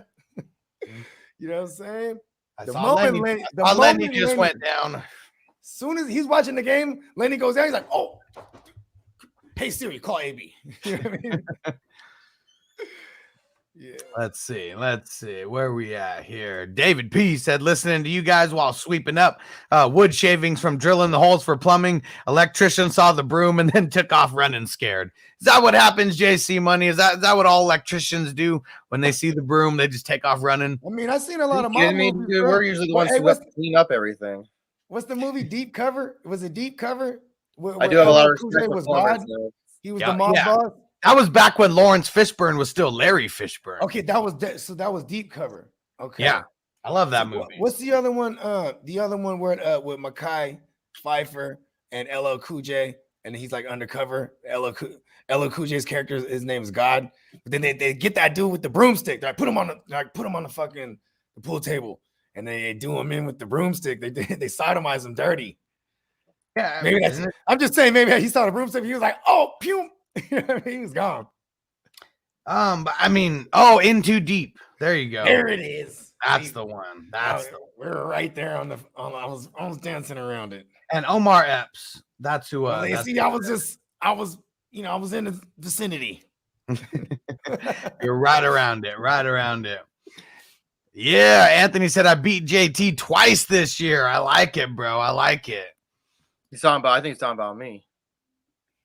No, I think he's talking about JT, like as in like maybe his opponent. Jonathan Taylor. Yeah.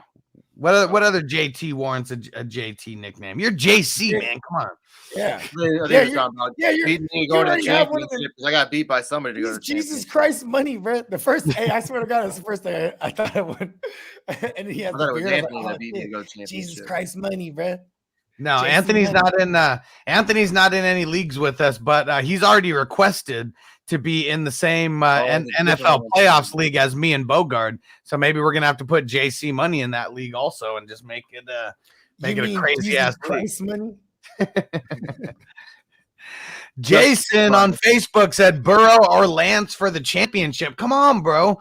We are not playing Lance. We are not playing Lance over Burrow in the championship. That's a huge up. He thought the guy with the Niner hat was going to say Lance. And listen, you give me Mighty Joe Young. I'm not going to say Burrow over so many people this week. Like we're talking about that could potentially be the highest scoring game on the week. You know what's crazy? You ever realize how many weapons Burrow got, bro? He has Chase, obviously, Higgins. He has the best wide receiver trio in the NFL, and that's not even like to shit on anybody. And then Joe Mixon is legit Le'Veon Bell in his prime. You know what's even crazier is that North Dakota State University has 2 professional NFL players that are quarterbacks. Who? Exactly. What are you talking about? What are you talking about, Jesus? I didn't even hear the name. You know what's crazy to me is that 2 we're talking about Mighty Joe Young in the NFL came from North Dakota State University. Yeah, so you're talking about Lance and Carson Wentz. Yeah. Yeah, boom, I win. Give me money. Fucking crazy. AC money. We got to start putting some blinders on, okay? Like we're talking about Burrow or Lance. And I don't even know. We were talking Lance. I mean, Lance was in the question, so you know what I mean. That's it. Okay. Man. Yeah, it's not about Lance. Yeah. Fuck. But still, hit the buzzer. Just hit the buzzer on him. I forgot about that. All right, I'm in my right mind. I forgot the buzzer. It goes for me too. When I go off the rails, you're supposed to hit the buzzer. You know what I mean? All right. Oh, and so here's the last piece of news that came up. I wanted to make sure that Bogart was back here for this part. 2 pieces to this.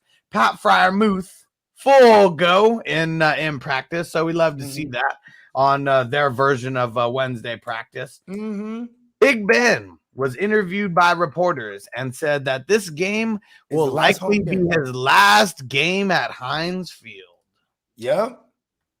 Hey, man, if I was like a guy who was looking for a QB in the single QB league, like I had been streaming like the Taysom Hills of the world, and you know what I mean, I'm debating on Lance. I just picked him up, and you know what I mean, I might pick up Big Ben just because this is something, one of those fucking whatchamacallits, bro. He's going out with a bang. This is like, He got Fryermuth back. That's a big with Fryermuth. You just account Big Ben for 1 touchdown already. You know what I mean? Najee, he's good through the air. You know what I mean? He has extensions. You know, my man Deontay Dropson. You know what I mean? Now it's not saying much because he hasn't had a good season.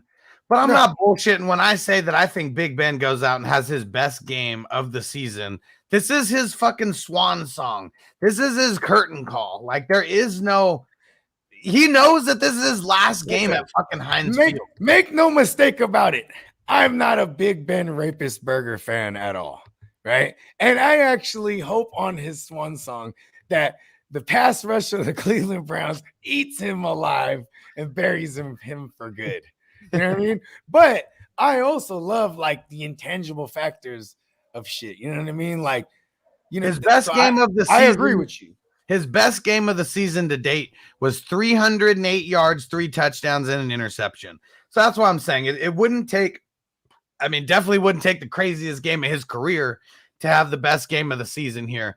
But I think a lot of shit is out the window when someone knows that it's going to be their last game, like He's ever. probably going to call the game too, because you know this Matt Canada experiment has been stupid. Do you remember last year they go 11 wins straight, undefeated, then they lose to Washington on a Monday nighter, and then like they start going on a little losing streak, and then they play the Colts, and he's like, man, fuck that, I'm calling the plays. Like they were losing in that game, like they were down 2 scores. And in the fourth quarter, he wheels them back because he was basically playing backyard football. Like, listen, you run a double move here. And they're like, he was doing shit like that. I think that's what he's finna do, because this motherfucking Matt Canada experiment like really hurt everybody in fantasy too. It was cool for Najee because, you know what I'm saying, the line's so bad. They're not creative with doing any. And, you know, obviously you can't do plays too much where you're moving the line or anything like that. So the ball was just coming out quick. You know what I mean? Pat Freiermuth, I like him as a streamer, because that's what he is basically. You know what I mean? He hasn't really been a guy that you're excited to play. He's like lesser Dawson Knox. You know what I mean? They both need a touchdown, but I like him here in this spot.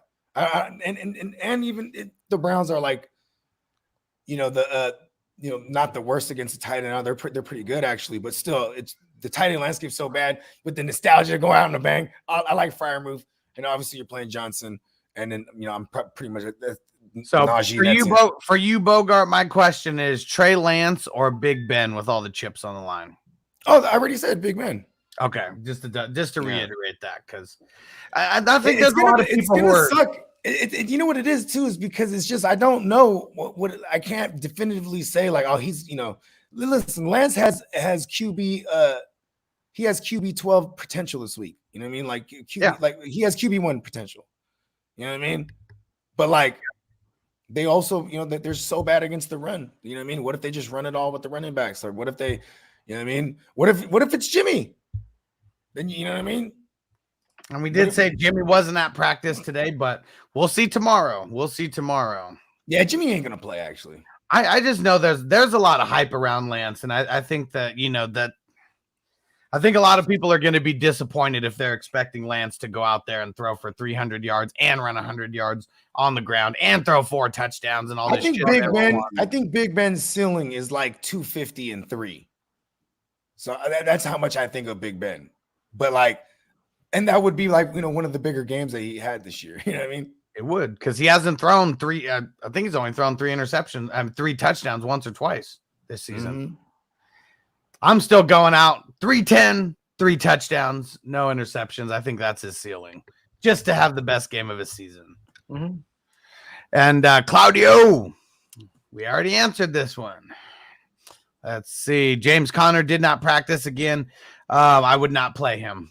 Friday is everything for me. I'm not going to say I'm not going to play someone. That's a 1 o'clock game. That's the second window of the day game too. So that's the thing, is like you better have like a nice strong pivot. You know what I mean? If you're going to weight that down, because they're already saying he was going to be a game time decision yesterday. You know what I mean? Yeah. So that's all we're going to get from James Conner. Like that's all we're going to say. He's a game time decision. Well, gotta have a pivot. And I think they said game day decision. So hopefully, I like it when they say game day versus game time, because game time means they're running it all the way down to an hour and a half. Game day might even get some clarification in the morning. And then Sheffy on Saturdays, you know what I'm saying? He usually brings clarity to those ones. Like it'll be like, you know, unexpected to play, you know, James Conner. You know what I mean? Yeah, we really hope that we get some news in the second half of games from Shefty on Saturday night. We really do. Niner MMA, that's who I was thinking. Jordan Howard or Gabe Davis. Yeah, you're going to be taking that one all the way down to game time, my friend. Because I do like Gabe Davis, but if we have like a legit injury report, I mean, I'm not worried about looking at it right now, but I'm saying that by Friday, if he got a full go, if he's like full go, I like Gabe Davis, because I don't really want to fool with the muddiness of all those running backs, but I can't believe he got into a limited. Fuck Jordan Howard. That's why I'm really mad about that. That's why I hate Thursdays, because it's just that hump getting us to Friday, which every Friday is golden. Everything on Friday is what makes a difference for the weekend. Steve, what up, Steve? Marquise Brown or KJ Osborne? As of now, I'm going Osborne. Mm-hmm. Answers could change, so make sure you're tapping in on I'm taking Saturday and Osborne Sunday. regardless. I probably will too, but I like saying that just in case. That is true. I like edging the bets where I can. Antonio, Baker Mayfield, who I hate right now, or Carr. All right, let me see here. Why you hate Baker Mayfield? Because he fucking sucked last week and lost me a shot at a championship where I lost by 2 points. Ooh, I was right in it, man. I was this close to making it to 4 Hustler Dynasty championships out of 9. That would have been an amazing feat for myself. Yeah, those leagues are fucking hard. Those leagues they are hard. Because it's all like, I'm surprised I was able to string together odd defense, because after the draft, I was like, shit, I'm gonna be fucked for years. I was like, I'm about to make some moves. Well, because it's hard to build the IDP through the rookie draft, because there's not too many rookies that are, and you got to pass up on a good offensive player if you're going to draft, whoever was drafted in like the top 15 of the NFL draft. I think it would also be it'll boil down to like team needs. Yeah, you know what I mean, if a motherfucker needs this fucking high end DB that's just hella high for something because he needs a DB, it might sway his decision over like the hot running back or whatever. You know what I mean? Like I could see, because the scoring is so crazy for IDPs. You know what I mean? Yeah, scoring is so good that it's like you can make the argument. Yeah, because a guy like Joker, who was drafted in the 2nd round, 3rd round, like he's been solid. Like, where I have him, I'm blessed enough to not need to take him off the taxi squad, but he'd be a starter on most teams in these leagues. And I'm leaving. I'm going Carr. I'm going to go Carr versus the Colts, who've been a little bit more friendly to the QB as far as scoring goes. You already know my answer could change, but that's where I'm leaning. Who's it, Carr? Who? Derek Carr, Baker Mayfield. Man, I'm going Yaker, bro. Give me Yaker Mayfield, bro. Derek Carr is he has zero ceiling, bro. Have you seen the Browns play lately? Listen, but if in the game script that we think he has, you know what I mean? And listen, if anyone y'all have like Nick Chubb, everybody should be excited, because they can't stop the run. I know the offense might come out on fire, and it might come out on fire because they're playing from behind. You know what I mean? All right, I retract my statement. I fucking hate Derek Carr so much that I'm right. That was me having a dirty taste in my mouth of Baker Mayfield. Super bad. I'm like, what Baker Mayfield was so ass last week, and he scored almost twice as much as Derek Carr's playing Indy. That's one of the best defenses right now. I'm pretty sure Carr consistently has been like the QB 15 the last 3 years. Yeah. Oh, I'm not excited about starting that. Carr fucking sucks. All right, I have my guy score like 6. How did Baker almost outscore him by double the points this past week? That's how ass Carr is. I'm sorry. I digress. Fuck Derek Carr. Fuck the Las Vegas Raiders. Fuck them all. Yeah. I'm glad you came back around. I was like, where did he go? All right, I'm back. All right, I'm back. Yeah, fuck Derek Carr. Chase said I could also stream Mac Jones, Huntley, or Fields over Russell. I like Huntley. I think I would stream Huntley. I think that has a lot of shootout potential in that game. Yep. I would throw Huntley in for my chip. I do worry about him because he is coming off COVID. You know what? Fuck, Russ is playing Detroit. Oh, damn. That's going to be fucking raining cats and dogs. The weather is going to be shit. I like all the running backs in. Okay, yeah. You know what? Give me Huntley. This is going to be a big penny game. This is going to be a really big penny game with all the bad weather and all that bullshit. You know what's crazy? In every single one of my fucking leagues that I'm in the Super Bowl this week, I've picked up and dropped penny like numerous times over the year. You know what I mean? And I'm then to see him in my opponent's lineup, it kind of irritates the fuck out of me. You know what I mean? Oh man, and that game on Sunday, penny is going to be so money. Like I'm in that best ball, championship. I made it all the way. So in week 15, that's when it was the top 60 teams that were in it, top half of all 10 leagues. There's 120 people in it. You had to be in the top half of the scoring. Ooh, did I just squeak in? I just squeaked in to make it to the next one. And then this past week, my team fucking dominated. I was like in the top 5 out of those last 30 teams that were in it. And it was because of Nick Chubb and fucking Rashad Penny. I drafted Rashad Penny in this best ball league, and he's the reason that I've been making it over the hump to make it to the championship. And whoever wins this best ball championship, 1,000 is going to them. Wow, I'm shooting for that. Love it. It's gonna be nice. And it pays out too, right? It pays out. Top five are paid, but so only the top 5 out of 120 people are getting paid. So you had to your team had to be really good. I didn't make the bubble. Clock's team was looking really good, and then he shit the bed this past week, he was throwing up like 200 plus almost every week, and then his team shit the bed, and he put up 150. That you had to be over 180 to make it to the finals. He was not there. And David P, you the man, bro, on the super chat and getting you that extra entry into the signed Darius Leonard jersey giveaway that's going to be happening real soon. All right. And let me see. And Kingston, what are you talking about here? What were you talking about? Zoo Crew said, dog, I fucking love the power move. Cancel Christmas on her ass. What part were we talking about? Oh, wait, you talking about the power move. Yeah, no, because my man Attila, my brother, bro. Shout out to Attila, because first of all, when we were younger, right? Oh, on the PS5 games. That's what we're talking about. Yeah. When we were younger, he hella looked like Eminem, bro. Like a taller Eminem. You know what I mean? And then everywhere, and people used, like, we be in Vegas, people be like, oh shit. Like, people just yell Eminem. They knew it wasn't him, but he just dumbass looked like M. And then, like, when Power came out, that was the new thing. Like, oh my God. Have you seen Power? And he's like, yes, I know. I look like Tommy from Power. Because he still got the crazy ass accent, you know what I mean? But I'm just saying, it's hella funny. That's what we were talking about, man. And I gotta get back into the Tariq one is kind of cool. It's all right. I like the way it's all planned out. I haven't it at all because I hate Tariq.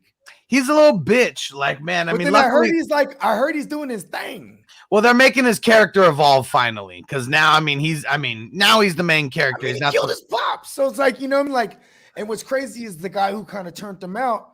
They had, what was his name? 50 Cent character.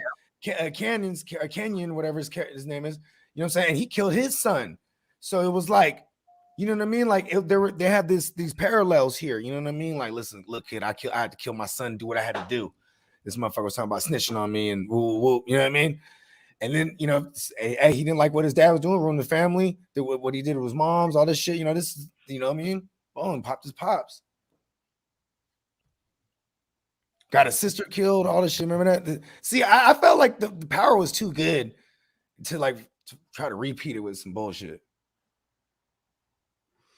Yeah. And that's why I never gave that Tyreek shit a chance. I was like, fuck that kid. Man, Ghost was the guy, bro. And Tommy's show is about to be starting pretty soon. That's one of the I'll fuck with that because my boy who's starring in it, he said it's awesome. Well, you gotta check out the old school Kanan one and all that. That one's like that was the other one. The not the birth of Kanan, but they pretty much show how he got into the game. What is that? Is that just a one-off episode, or is it like no? It's all these Power series now that they're coming out with. So the first one they came out with was right after it was the Tariq, the continuation of everything. Mm-hmm. And then after that one stopped, they switched it up to the Kanan one, where it's like them back in the 80s and shit. Him as a fucking teenager, and like his whole come up. I'll give this to Tyreek. He was brilliant because when he got sent to that school, he was like, hell yeah, all these fucking squares that do drugs are gonna get it from me. Like, that was like brilliant. You know what I mean? I always thought that was brilliant because that was the approach growing up. You know what I mean? Like, listen, y'all can have the hood clientele. The motherfuckers are gonna try to rob you. I'm gonna get all the nerds. You know what I mean? I'm gonna get all the college kids. I'm gonna get all, you know what I mean? Pre-med, give me that shit. They love coke. Yeah. And JC, can you go through? I'm responding to some right now. Can you hit the next? Some too. Let me see. Where the hell were we at? Oh,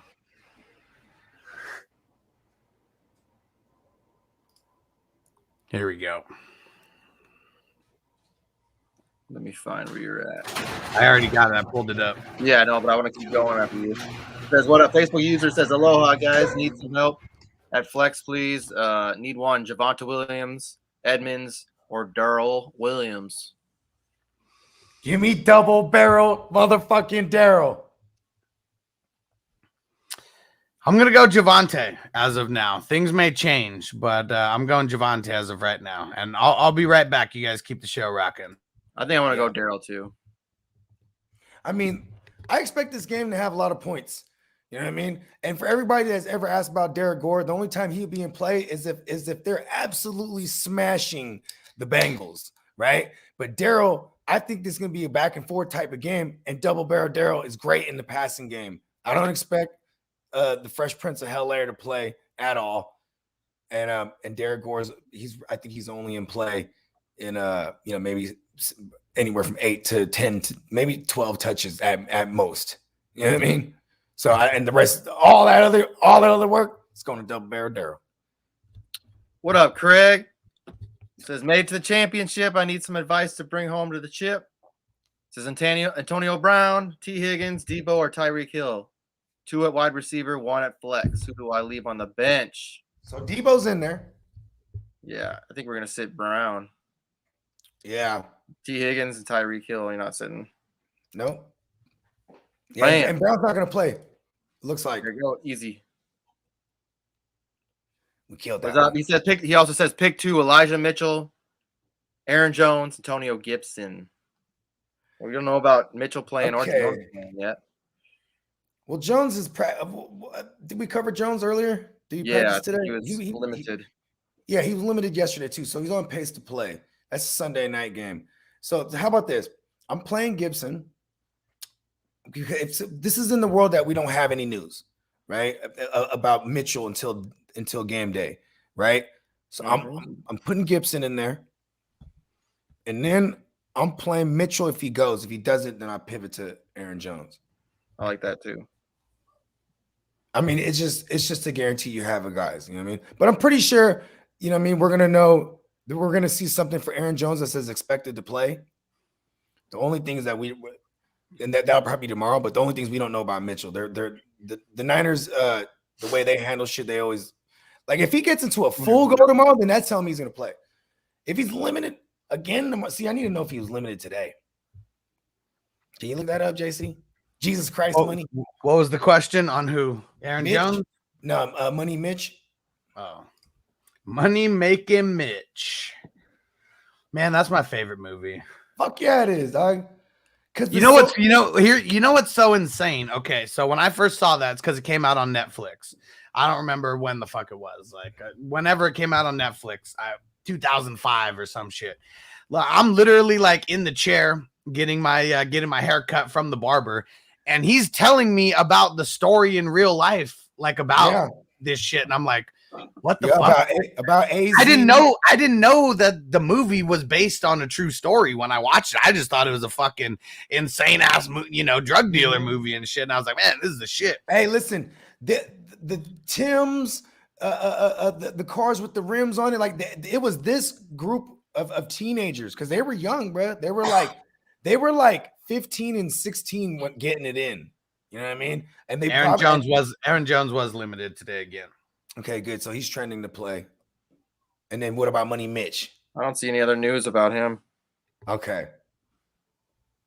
Yeah, because Thursday, consecutive limited are great news for a guy that's been out for a while. You know what I mean? We're just talking about Money Mitch. Hey, I love that movie though. And then like even the guy that we got Money Mitch in the house. Money Mitch in the house. Oh, do you know his money? Yeah, limited participation in practice for Mitchell. That's it. Okay, word.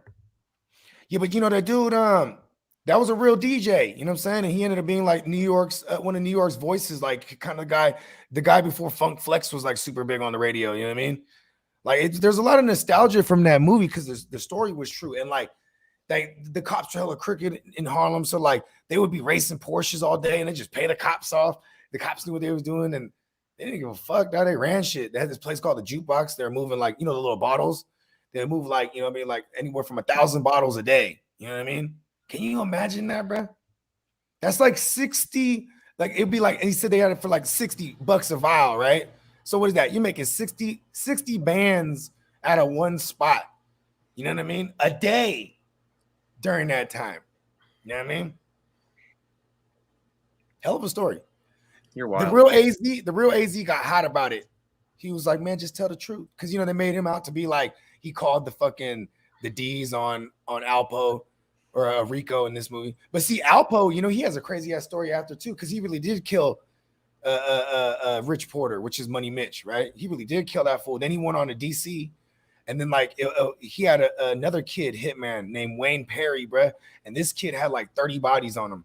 You know what I mean? Like they were just doing fools in, like, and just moving hella weight. Like the story continues. That would be a crazy movie if they made on him. And then they caught him. You know, and he lost the trial for hella murders, plus like, you know, massive amounts of cocaine, right?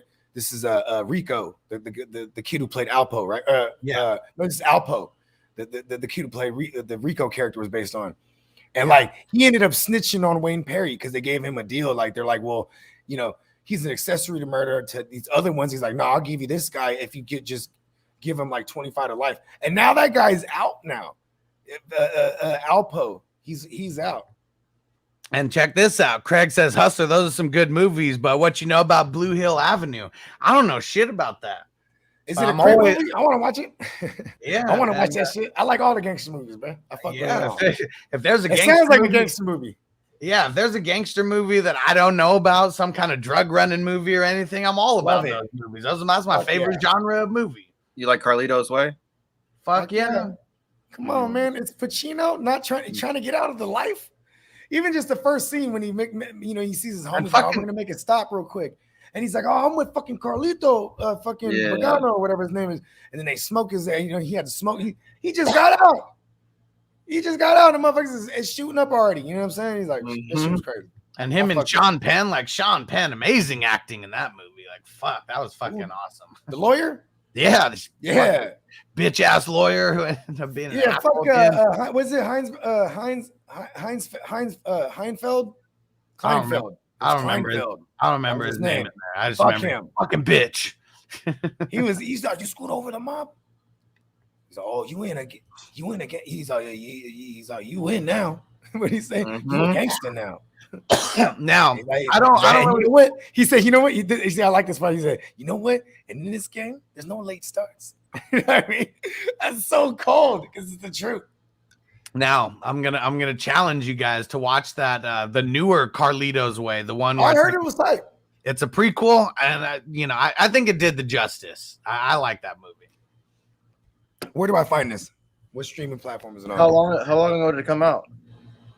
The second Carlito's Way? Oh, I thought not the second one. I'm talking about this prequel. That's what I meant. I mean, the second one. Yeah, so that one came out in 2005. That's right. I was gonna say. Rise to Power, Carlito's Way, Rise to Power is what it's called. So I bet I could assume at the end this is where he gets popped because then he's locked for a minute. You know what? I've only seen it a few times. I can't remember. Oh, there we go. Yep. JC Money ain't playing. Jesus Christ, money. And yeah, P Diddy's in that one too. Yeah, that was it had a good cast. You gotta see this one. Back in the day, man, fucking Ja Rule. It's actually pretty dope. Ving Rhames is a gangster at this shit. It's murder. Or you gotta see there's another one with DMX where he's like you brought this up before. I want to find this movie. You said where DMX is like, and he's like a killer, right? I have the movie. And Zoo Crew said In Too Deep. We talked about that earlier. Yep. Classic gangster movie. Yeah, LL Cool J. I was just talking about that, right? Yeah. So he's fucking his character's name is God, bro. I remember I used to jock he had the ill coat.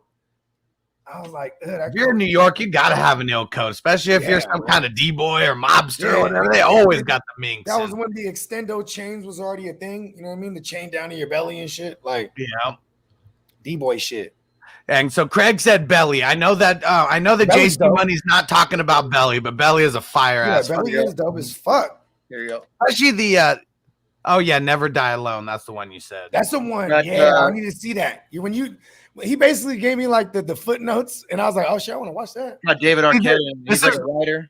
This is a reason why we're doing the movie podcast. Give us excuses to watch movies, and then we fucking talk about it. So Yeah, we should do this. I mean, this one, if you guys like doing gangster, then this is it's crazy because he's of course like, do we like terrible doing dealer and gangster shit. movies. I think we're We're gonna gonna do go more through all the gangster gangster movies than movies. anything. Yeah, for sure. Yeah, that's Yeah, what's we dope. should do, You guys like- haven't seen it. It's I pretty. want to do fucking dope. Goodfellas. I love Goodfellas. Yeah, and you know what? That was one that we said that we were gonna do first. So maybe that is one of the ones that we do first, just to Set crack up it a off. gangster movie series. Oh You know yeah, what I mean? Yeah, that's like old school gangster though. that's Italian It's gangster. just gang, and I pronounce it Italian. Coach Wow. C said, "Appreciate all three of you guys. Happy holidays. Hope you have a great New Year. Thank you all for everything all year. Appreciate Man, you. appreciate you, man. And happy holiday to you and yours, man. Have a safe one. More importantly, man. You know what I mean? This shit's crazy out here in the apocalypse, blood. And Coach C said, "Is this start, sit, or news?" So we always started off with the news. We pretty much already covered all the news. So if you happen to But miss what you got? What you got for us? Put it Yeah, in you- the chat. You know what I mean? We're in the Yeah. holiday spirit. we got the question here from Coach C. Said, "Pick one: Flex, Double Barrel Daryl, Melvin Gordon, AJ Dillon, Hunter Henry, or Agumba Wale." Give me double barrel Daryl That's where I'm for leaning. the win. That's where I'm leaning to. I think so He's too. gonna eat. CEH hasn't practiced yesterday, didn't practice today. If it's double barrel Daryl and he's that I dude, think like he filled in for 5 weeks with no CEH, right? And 3 out of those 5 weeks he went over dub in the PPR. I like that.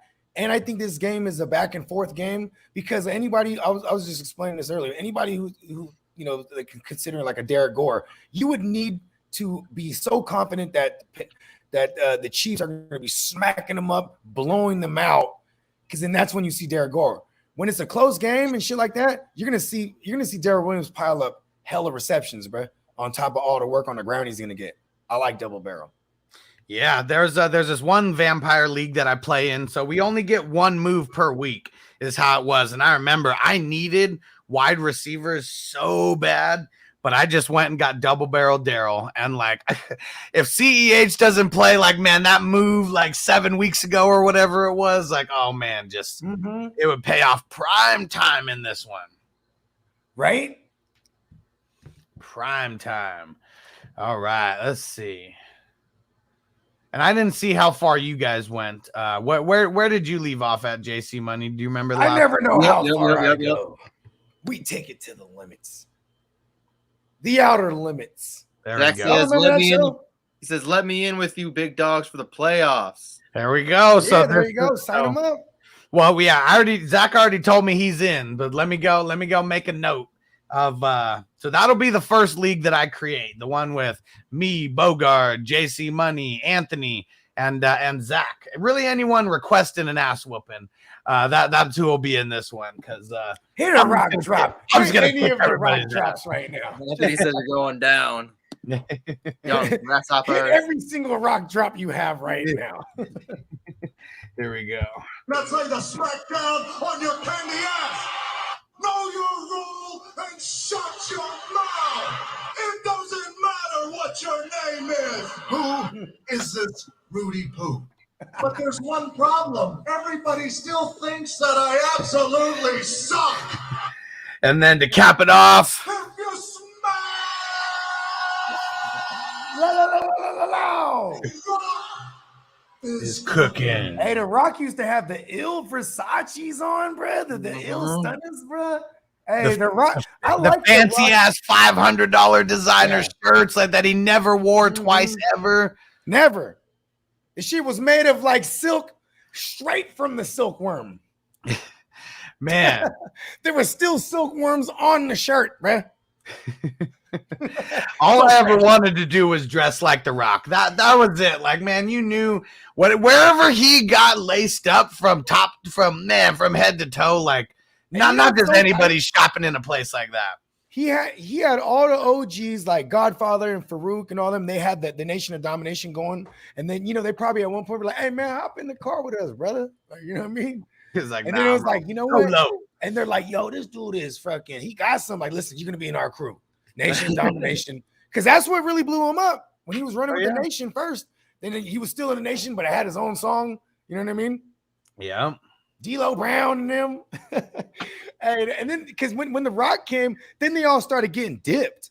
You know what I mean? They all started, getting all drippy. You feel me? Like Versace. And Chase said the shut up bitch one gets me. Which one? This one? It doesn't matter what your name is. Tino said, I think I'm back on Earth. Hey, welcome back, brother. Yeah.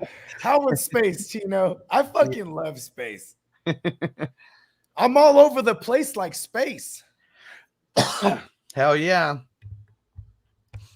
And Coach C said, one of these days I want to get an interview from you. Hey, man. Anytime. Anytime. Make me feel like I'm a superstar and inflate my ego more. I'm all about it. Listen, the earth is my turf. I will allow all the interviews. And Anthony said, what's the one with Mekhi Phifer? Well, Paid in Full is the one that, we were talking about that I think you're talking about. Mekhi Phifer, the dude from The Wire. You a hustling motherfucker, B. That's my favorite scene in any fucking movie ever. He's like, what's so funny, B? He's just laughing. You a hustling motherfucker. Anything out there, motherfucker like me can hustle it. Like man, I feel that one to my core. If the people want it, I got it. That's how I feel, man. I'm gonna cut my own promo. Like, man, if there's a fantasy football league out there, motherfucker like me can hustle it. A Bronx Tale, fucking classic right there. A Bronx Tale is what made me. A Bronx Tale is what made me not cheer for any fucking sports franchises. Hey, listen, hold on. What's my man's name, bro? Colosio? No, you're not the character. I'm talking about the actor, bro. Fuck. What was his name in there? The kid or the adult? No, the adult. The adult version of him. Let's see. What's his name? This is the one with Fat Joe, right? The Bronx Tale? Was Fat Joe in the Bronx Tale? I don't know if he was. There was the one. I might be mixing them up. Oh, Robert. Hold on. No, the Bronx Tale is a dude from SNL's in there, bro. Oh no, that's True Romance. No, I mean in the movie. This is the one with Frank Wright, right? This is the one based on Frank Wright. I don't know. I have no idea. Sonny.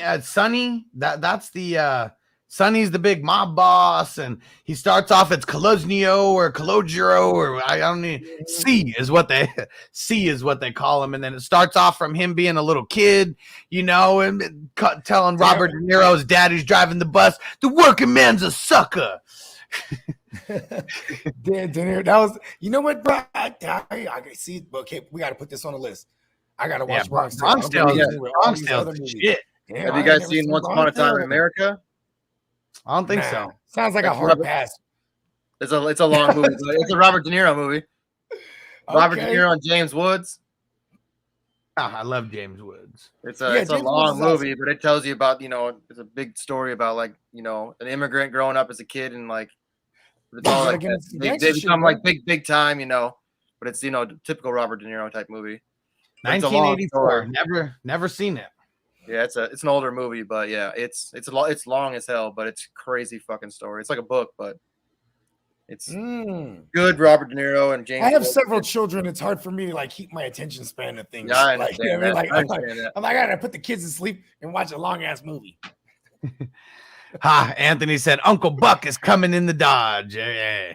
Right up here, right in the Thunderdome. Uncle Buck. And Senor Fred said, I was just about to say Empire with John Leguizamo. That's the one.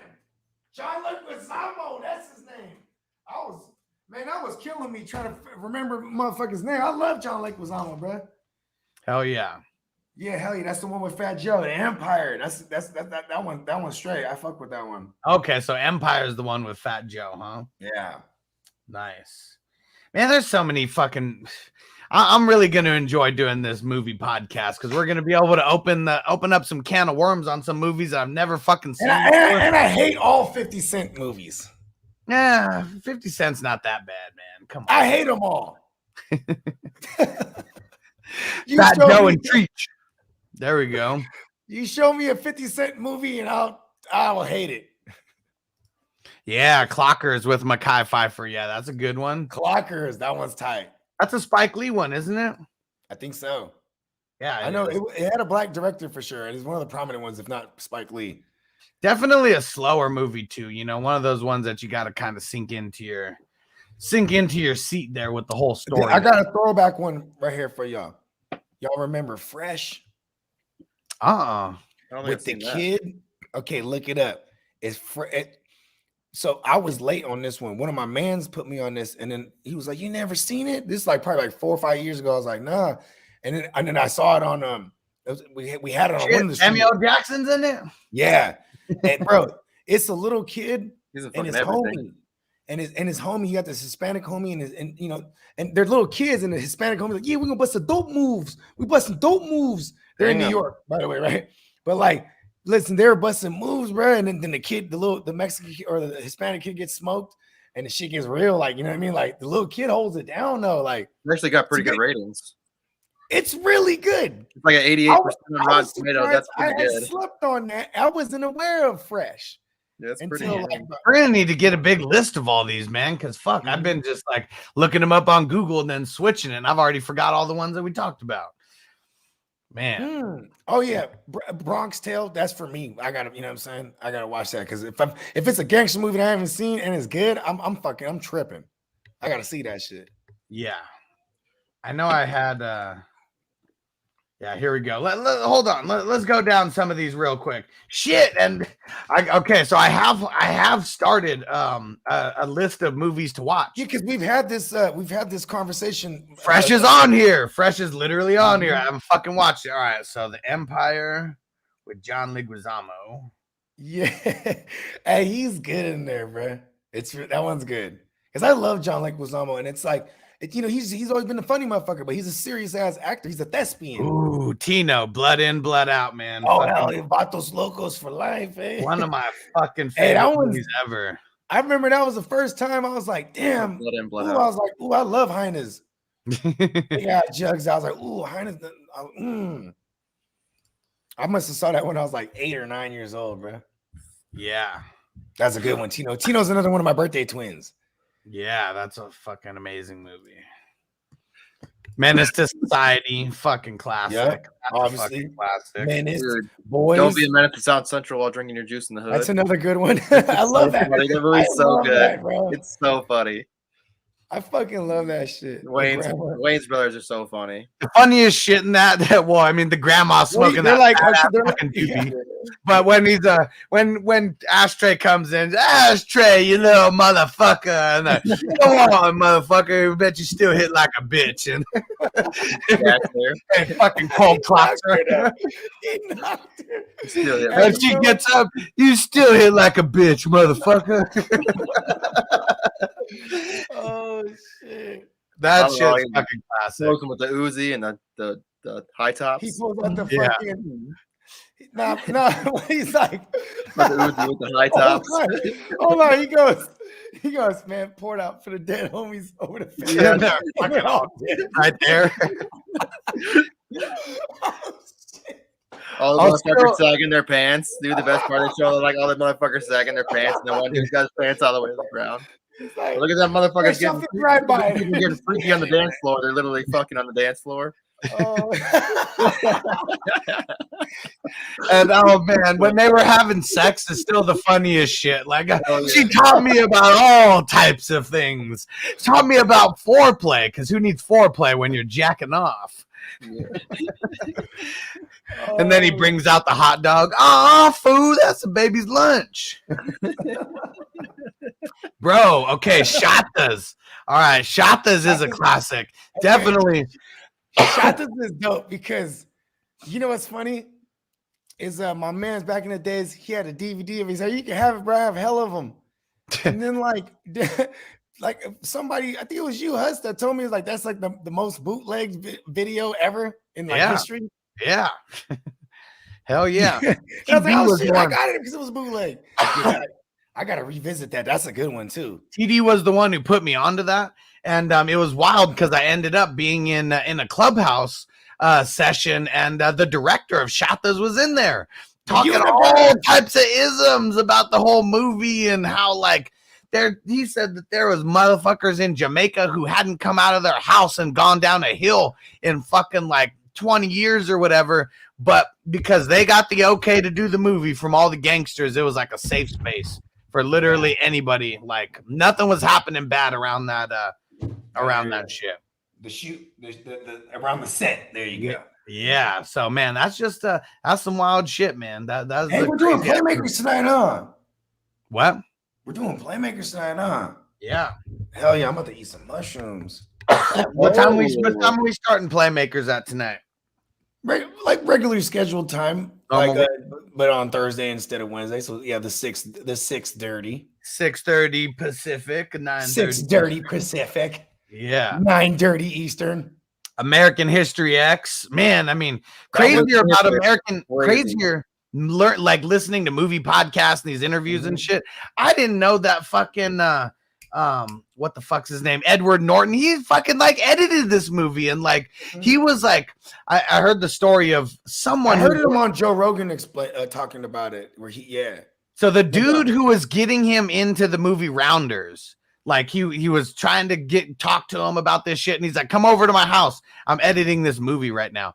And the dude who's like trying to get him in the movie Rounders comes in while he's editing that whole curb stomping scene. And like that was his intro like into the movie. And he was like, Jesus, this is gonna be an insane movie. And that was the like, yo, that's so crazy, bro. Like that whole scene, like I mean, that's just some crazy shit, man. Listen.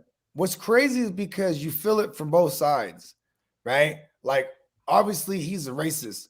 You know what I'm saying? He was a racist. He's, you know what I'm saying? But then this fool's fucking, trying to shoot up the house.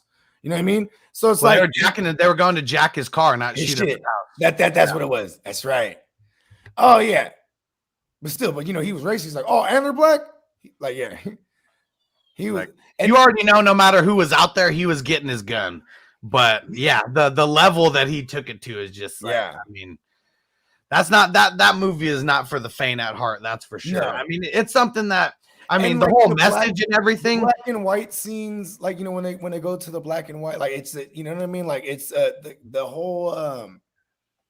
This is why I love the 90s, bro, because it's just like they kept it true to like individuality, like the cinematography. That's the word I'm looking for. And there's a bunch of fucking skinheads just like that, not just in LA, in fucking every city everywhere in fucking America. Yeah. And they had the balls to put it on display. Setting it in LA too, though, was because, like, you know what I'm saying? Like, it's like just to show you that they're everywhere. You know what I mean? Because, you think of LA, you're thinking of like the Crips and the Bloods and you know what I mean? The Mexicans and the Mexican mob and shit like that. You know what I mean? You don't necessarily think about the biker gangs or the skinheads or the neo-Nazis, etc. You know what I mean? Those are the ones that don't end up on the news all the time, and it's just true. It is what it is. But yeah, that's a fucking one. Definitely one of my favorite movies for sure.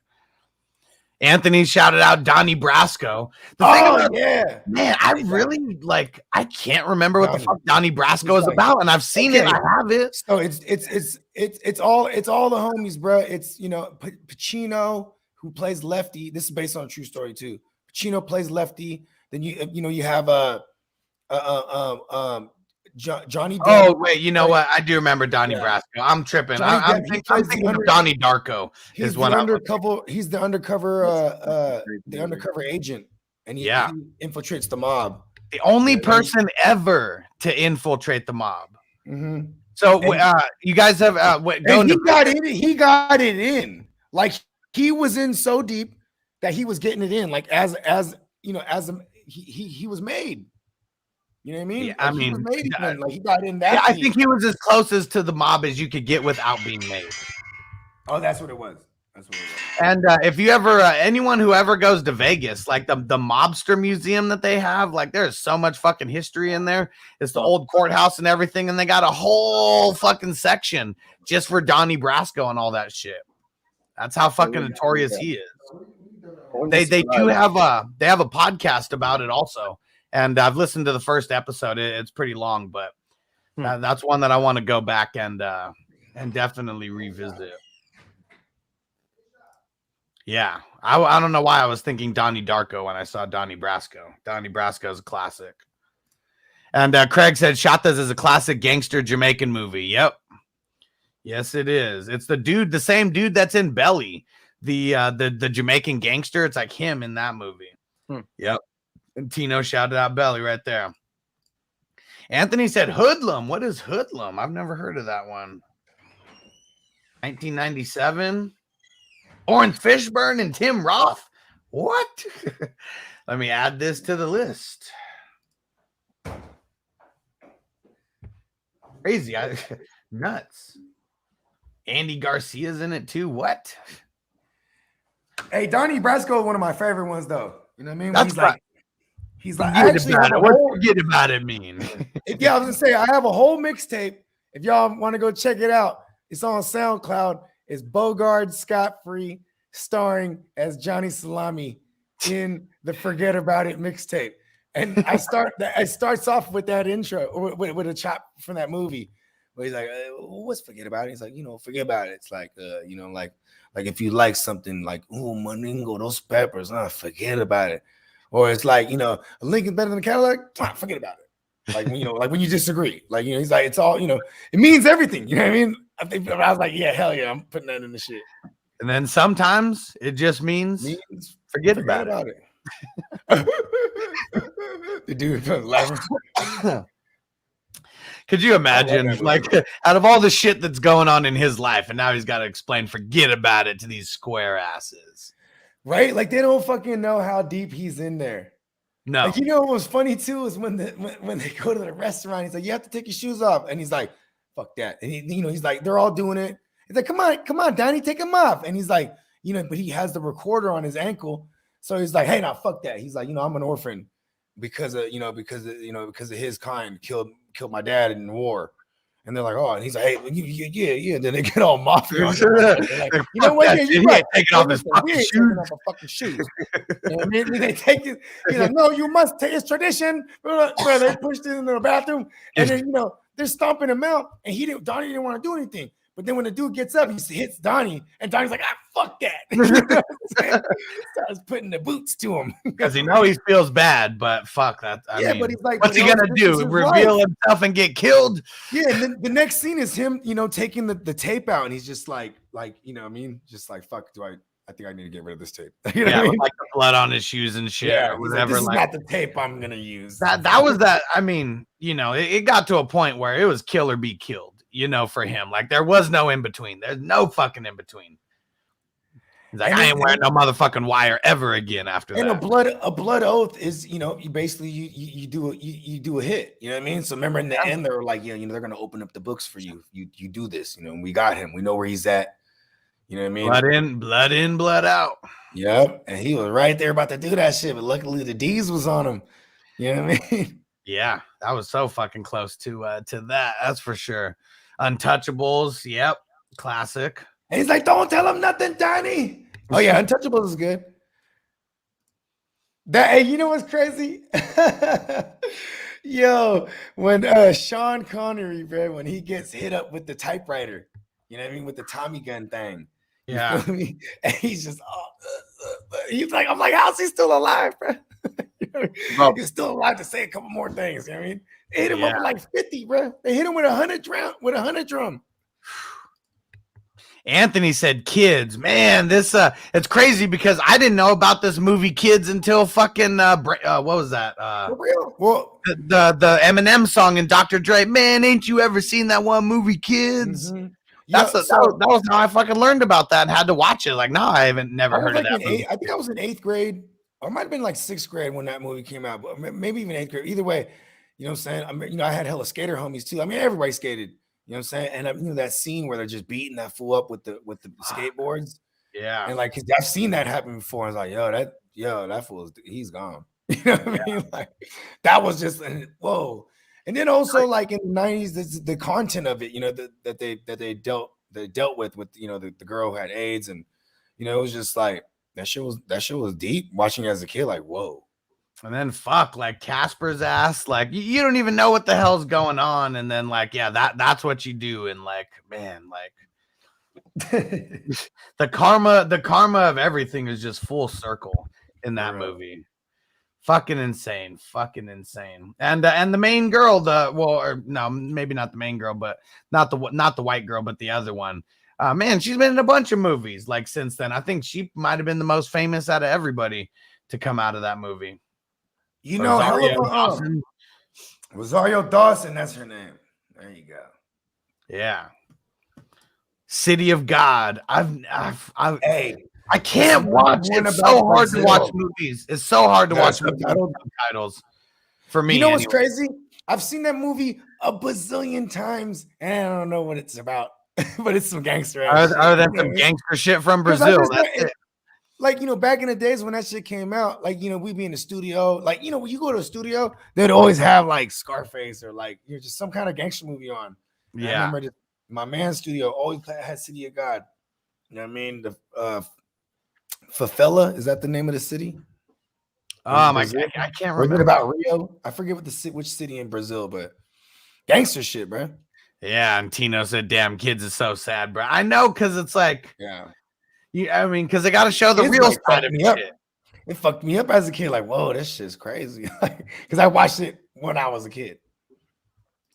And Zoo Crew said Raising Kanan, it's gonna wrap up like the Marvel universe. I mean, there's about to be so many different universes within this power universe, and man, and 50 Cent, someone was talking about him on talking to him on a podcast, and they're like, man, you don't want to act in your shit anymore. And he was like, man, I got that shit on autopilot right now.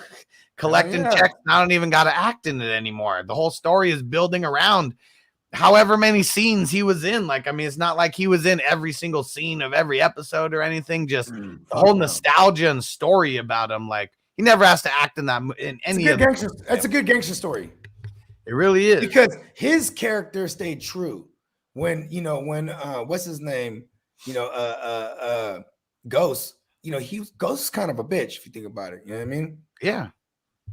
Everything that he was doing. I mean, everything he did, even like setting up Kanan to get popped to begin with. Yeah, shit's crazy. Yeah, and nice. We like it. Anthony said, "I got more. I'm a movie buff too. I like hanging around movie buff."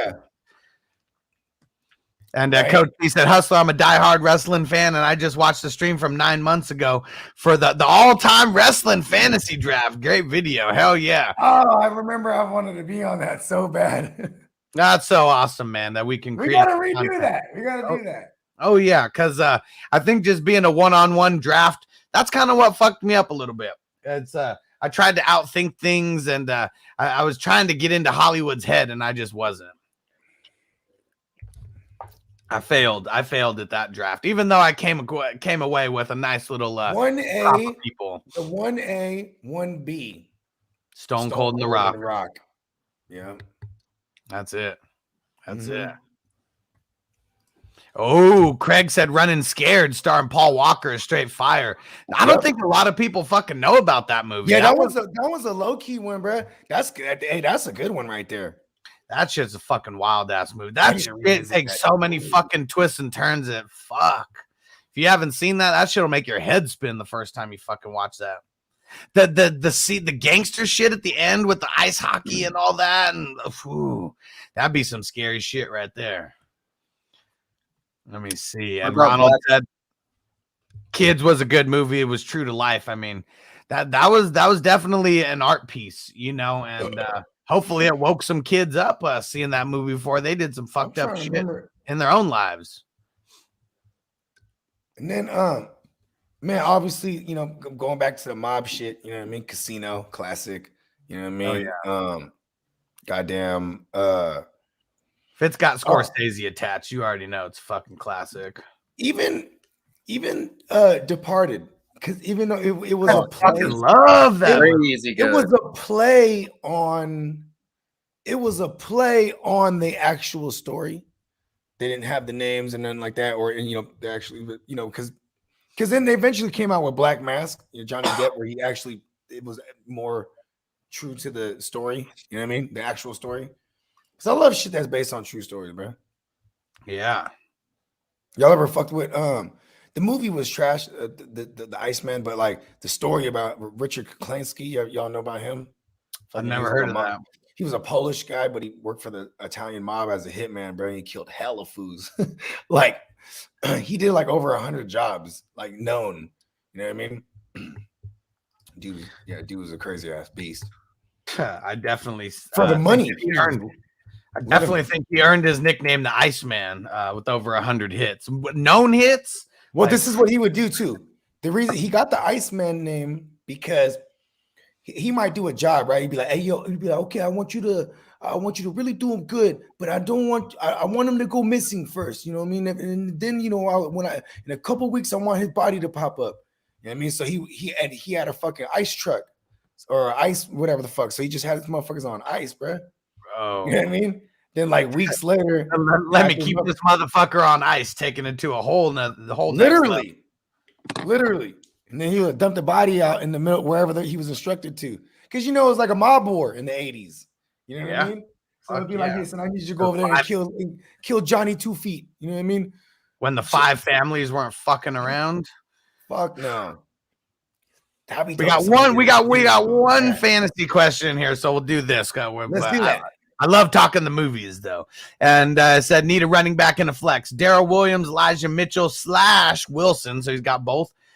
Swift or Lockett, full PPR, need the upside. Cook is my RB1. As of right now, I'm going double barrel Darrell. Mm-hmm. Give me double barrel. I agree. Swift is in there as well, and gotta have Swifty. Definitely one who would be in contention there. But make sure you come back on Saturday, Sunday morning, because don't take the Thursday answers as final answers, because we got more news that's coming tomorrow. Tomorrow's the biggest news show of the year. I would love to play. I'm with them because I have that same trio. I would love to be able to play Mitchell with double barrel Darrell and Swift. And Anthony, he said mobsters. Okay. And Christian Slater. That one's actually good, man. It's about Lucky Luciano, you know what I mean, and his uprise. You know what I'm saying? I like Hoodlum too. Hoodlum. That's another good one. About that. Yeah, so Hoodlum said that earlier too.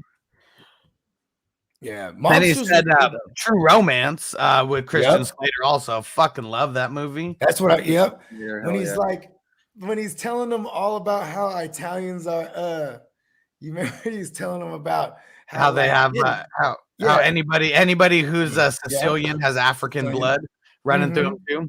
And he did not want to fucking hear that shit. Oh yeah, he was not fucking. They're hella, because for the most part, those Italians are hella racist. No, I'm fucking mooly, like you ain't calling me no eggplant, right? And blows his shit to smithereens, bro. What a fucking monologue, man! Like, what a way to go. That is the fucking part too, like that. Because I haven't revisited that in a while. But that's the part. That's Tarantino writing at his classic right there, at his classic. I think he sold it. Remember, he said on Rogan he had to sell it to be able to fucking create Reservoir Dogs. Yeah, and Reservoir Dogs. I like Christian. What's his name? Christian Slater. No, Christopher Walken. Yeah, fucking love him. And he said so. They changed the script because he said he made Christian Slater die at the end in his version. Christian Slater. That's how fucking Tarantino rolls, man. Everybody dies, B. Everybody dies. Everybody dies, B. That's why fucking like Pam Grier, getting not going unscathed, at the end of the movie. That was like the exact opposite of the way that Quentin Tarantino does stuff. You guys seen Black Mass? What? Black Mass? Nope. That's why. Yeah, I just brought that up. I haven't seen about Whitey Bulger and shit. But it's about. I'm aware of the story. That's what I'm saying. That's what I was saying. Departed was loosely based on Whitey Bulger, right? shit's You know, crazy. Jack Nicholson's character. But yeah, but Black Mass was supposed to be like a more true telling. You know what I mean? Yeah, it's fucking crazy. Because that dude was a crooked motherfucker. Like he was an informant for hella long because so he could operate. You know what I mean? Like he was just informing for So the is Black FBI. Mask is Yeah. Jet Li? Johnny No, Depp. no, that Johnny not Depp. black, not black. Not that Black Mask. No, black Yeah. masks, as in like Mask. Mask. Yeah. Never heard of this. So, somewhat newer, A huh? couple years ago. yeah. Yeah. You'll see. Yeah. It Which was like Johnny Depp's last movie. Yeah, Johnny Depp. Yeah. It's pretty crazy. Hey, you know what's My, fucked my up, list man? is getting very big of these games. It's pretty crazy movie. love There's it. another one like a Netflix did a thing too, like a whole like documentary, like Mhm. the like the trial and shit, and they talk about like the whole trial with Whitey Listen, Bulger. It was when fucking nuts. You hear Whitey people's stories. Bulger just got, Whitey Bulger just got murked not too long ago, just recently. 'Cause he was Yeah. on the most wanted You know list how- with Osama bin Laden. Yeah, so he was in That's how confinement, crazy this shit and was. somebody beat him with a sock full of like a padlock or some bullshit. They did something like that. Beat him like unrecognizable. You know what's crazy? That's how many motherfuckers he hurt that someone still put a hit out on him. You know what I mean? Yeah, it's fucking crazy. The shit he used to do to people, like he would just fucking kill them over it, like nothing.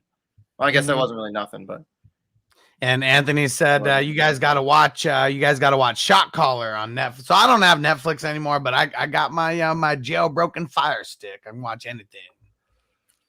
Or the new one on Hulu, Tax Collector. Oh, word, that was me. Texan like Uncle Sam. What the fuck? And Shia LaBeouf is one of the main characters. Shout out, I bet you he holds the Glock sideways. Tries to look like a G. I got Hulu, so definitely check that out. Alpha Dog. Oh man, like that Hey, one. it's so funny. I just thought of that movie the other day because I was going through like my Spotify and I heard a Tech 9 joint, and then like because I have a little story about Alpha Dog. This is when I interviewed Tech 9. It sucks that that website's not up no more. But I used to work for an online magazine called Worldwide West Side, WWS magazine. Worldwide was hyphenated, and I interviewed Tech 9 at the Independent in San Francisco. You know what I mean? The Independent's like a famous venue, like Rolling Stones and fucking Beatles and all the motherfuckers been there. I got a whole ass Tech 9 story. It was fucking insane. And I brought all my boys, and we had hella Molly and shit. And like he was like, "Oh, you got Molly?" We were like, "Hell yeah!" Like we were in there, bro. It was fucking insane. Like it was That's fucking dope. Yeah, like he was mad cool. You know what I mean? Like he was mad cool. One day I'm gonna interview Bogard, and we're just gonna go down this like crazy rabbit hole of like so much random shit. And I mean, I've got so many. Oh yeah, but hold on. Here's my point. My point is because he was on tour, and he had a 40 stops in the tour, and 22 of them were in California because that's how big he was in the West Coast. You know what I mean? Oh yeah. And what was it? He was pushing the Ever Ready album. And that was the album that where a couple of cuts made it to the fucking the Alpha Dog soundtrack. You know what I mean? So that's fucking insane soundtrack too. Like Hey, make sure you guys set your go crazy lineups for tonight. lineup, super draft pro lineups. Oh yeah, basketball. Yeah. All right. We got 32 minutes. It's 32 Brooklyn. minutes. It's Brooklyn versus Philly. Oh, okay. Even easier. Just one. And you game. got champion and co-champion. Perfect. And Anthony Is said I was KD watching playing? Randy Savage versus the Ultimate Warrior championship match. Nice. Hey, you know what I hate about Ultimate Warrior is like he can only wrestle for like 20 seconds, bro. Because like anything other than that is like, man, this is whack. Like, you know what I mean? He's supposed to just go in there and destroy someone real quick. He was like Goldberg before Goldberg. Yeah, gotta have the squash matches because I mean, if anyone gone back and hearing everything about him is nobody really wanted to work with him. He's too stiff. Yeah. He doesn't, do. He He ain't gonna take no bumps Yeah. because he was just coming out fired up on cocaine. Yeah, he came from some fucking what was his story? He came from like some other planet or some shit. I don't even fucking know. That was his little gimmick. And Craig said, and speaking of cocaine, so what about Cocaine Cowboys? Not a movie, but a great documentary. I mean, for anyone who doesn't know who doesn't know how fucking lit Miami was in the 80s? Like, it was fucking The it was a Cocaine gangster. Cowboys, and then part 2 was Go watch fucking dope Scarface. too. Yeah. Part 2 was all about Griselda Blanco. You know what I mean? Like, Nobody about said her- Scarface. Nobody said Scarface. Part 2 was continued about Griselda Blanco, but you know, because part 1 is all about the key players and not only Blanco, but part 2 was Blanco, and it was a black dude from Oakland. Yeah. That, like bro, that was gangster to learn all that shit, man. Like that's crazy just hearing the backstory, and that's how the streets were getting flooded in California. in the town, bro. In Oakland, they had the pipeline. You know what I mean? To The pipeline. I'm saying. Hell yeah. And Juice, fucking Godmother. classic. Juice, Fucking yeah. classic. Forgot about Juice, Juice man. is so good. And no one said Scarface. We already know Scarface. That one just doesn't even need to get said. I mean, ultimate like fucking the- gangster movie. That's like the 1A. Pretty much. Remember when you had cribs back in the day? Everybody had to mention Scarface. Here's my Scarface DVD, or here's my. I had a. You know what's funny is I had a Scarface thing in a frame and everything, bro. But I gave it to my man's because like my girl's like this is when I was taking hella shit from my old studio, right? Putting it in the house. She's like, you're not putting none of that in the house. I was like, all right. You know what I mean? Like, you feel me? She handles the decor in the house. You know what I mean? Scarface, I remember. So it was when I was 18. They came out with a collector's edition and big ass box, and it had the Tony Montana money clip and all that. Yeah. That shit was fire. It's been all that's been broken and lost since, but man, that was cool at the time. Being 18 and having that felt if you dope. had that right now, someone would pay buku for that online. Oh, if it was in perfect condition, that should be worth some good money right now. Yeah, somebody would give you like $500 for that for show. Yeah, that shit had to like, that shit had to be like, you know, not sealed because it was never sealed, but everything has to be in mint. Yeah, there we go. Big BS said the Empire series on HBO. I never got into it. It was kind of too slow for me. Hold on. There's this. Oh yeah. Oh, that's a good one. It's Buddy. It's the annoying Buddy from Adam Sandler's homie. Yeah. You know. Yeah, he's in that bitch. The crazy eyes from Mr. D. Yeah. He was the one with all the pimping suits. Yeah. Yep. Bruh. Been pimping. That's a great series. I need to revisit that. I never finished that shit. It's about the early, like 1920s or some shit. Earlier than that. Oh, was it in the 1800s? No. It's in the 1900s already, but it's like earlier than the 20s. You know what I mean? Okay. Because the 20s is already when you have like a lot of Italian mafia and shit like that. This is like when they're built, you know, Irish and when they're building shit, like building, you know, this is the industrial era. You know what I mean? Like he even had this black character. He was dope, and he controlled all the black workers. So, you know, everything's like a mob. You know what I mean? Really good, really well done. I forgot about that shit. I remember I was on Empire while everybody was on Game of Thrones, and I was just like, man, that's I didn't really fox with that. You know I never fucked at all. Like I'm pretty sure it's awesome. But then I also know how mad as fuck everybody was about how it ended. I'm like, man, I don't even watch it. Oh wait, was it Empire or Boardwalk Empire? Boardwalk Empire. There we go. That's just crazy, dude. That show is fucking. That's what I was talking about. Yeah. I know you were, and that's what I was thinking of too. Yeah, Boardwalk Empire. There we go. Really good. Really well done. What's the other one? Especially because like, what's this one? Which one? What's the other one about the prohibition and shit? What is this? Confessions of a Dangerous Mind. I don't know. Remember Let's see. 2002. But we're standing most our lives. Yeah. So and someone and Anthony did say Dangerous Minds in there. Classic soundtrack for sure. Yeah, I never really foxed with the movie. I ain't gonna lie. I mean, pretty much. I mean, all of those just they all copied Stand and Deliver. I mean, that's really what it is. You want to see the original one of all that, you got to go back and watch Stand and Deliver. Like a fucking, I mean, and he said American Me, same cast, like damn near, you know. Edward James almost as the main dude, and literally every single Dangerous Minds, The Substitute, any of those that you fucking twist and turn from that, all came from Stand and Deliver. The Substitute. I remember that one. That shit was so trash, bro. And you know what? I didn't really like Stand and Deliver neither. That's probably why I don't like any of them motherfuckers. Don't say that around me. Don't say that around me. Don't put that on me. I might need to revisit it. I'll give you that. I just Well, there's not too many movies. There's not too many movies back then where it's based around Mexican culture. So that's like another one. He talks about how the fucking Mayans invented math and how the fucking Europeans couldn't even can get the concept of zero and like all this shit. And so there's just a lot of history there. You know, I gotta revisit that. I don't want to disrespect Stand and Deliver. It's a fucking classic, that's for sure.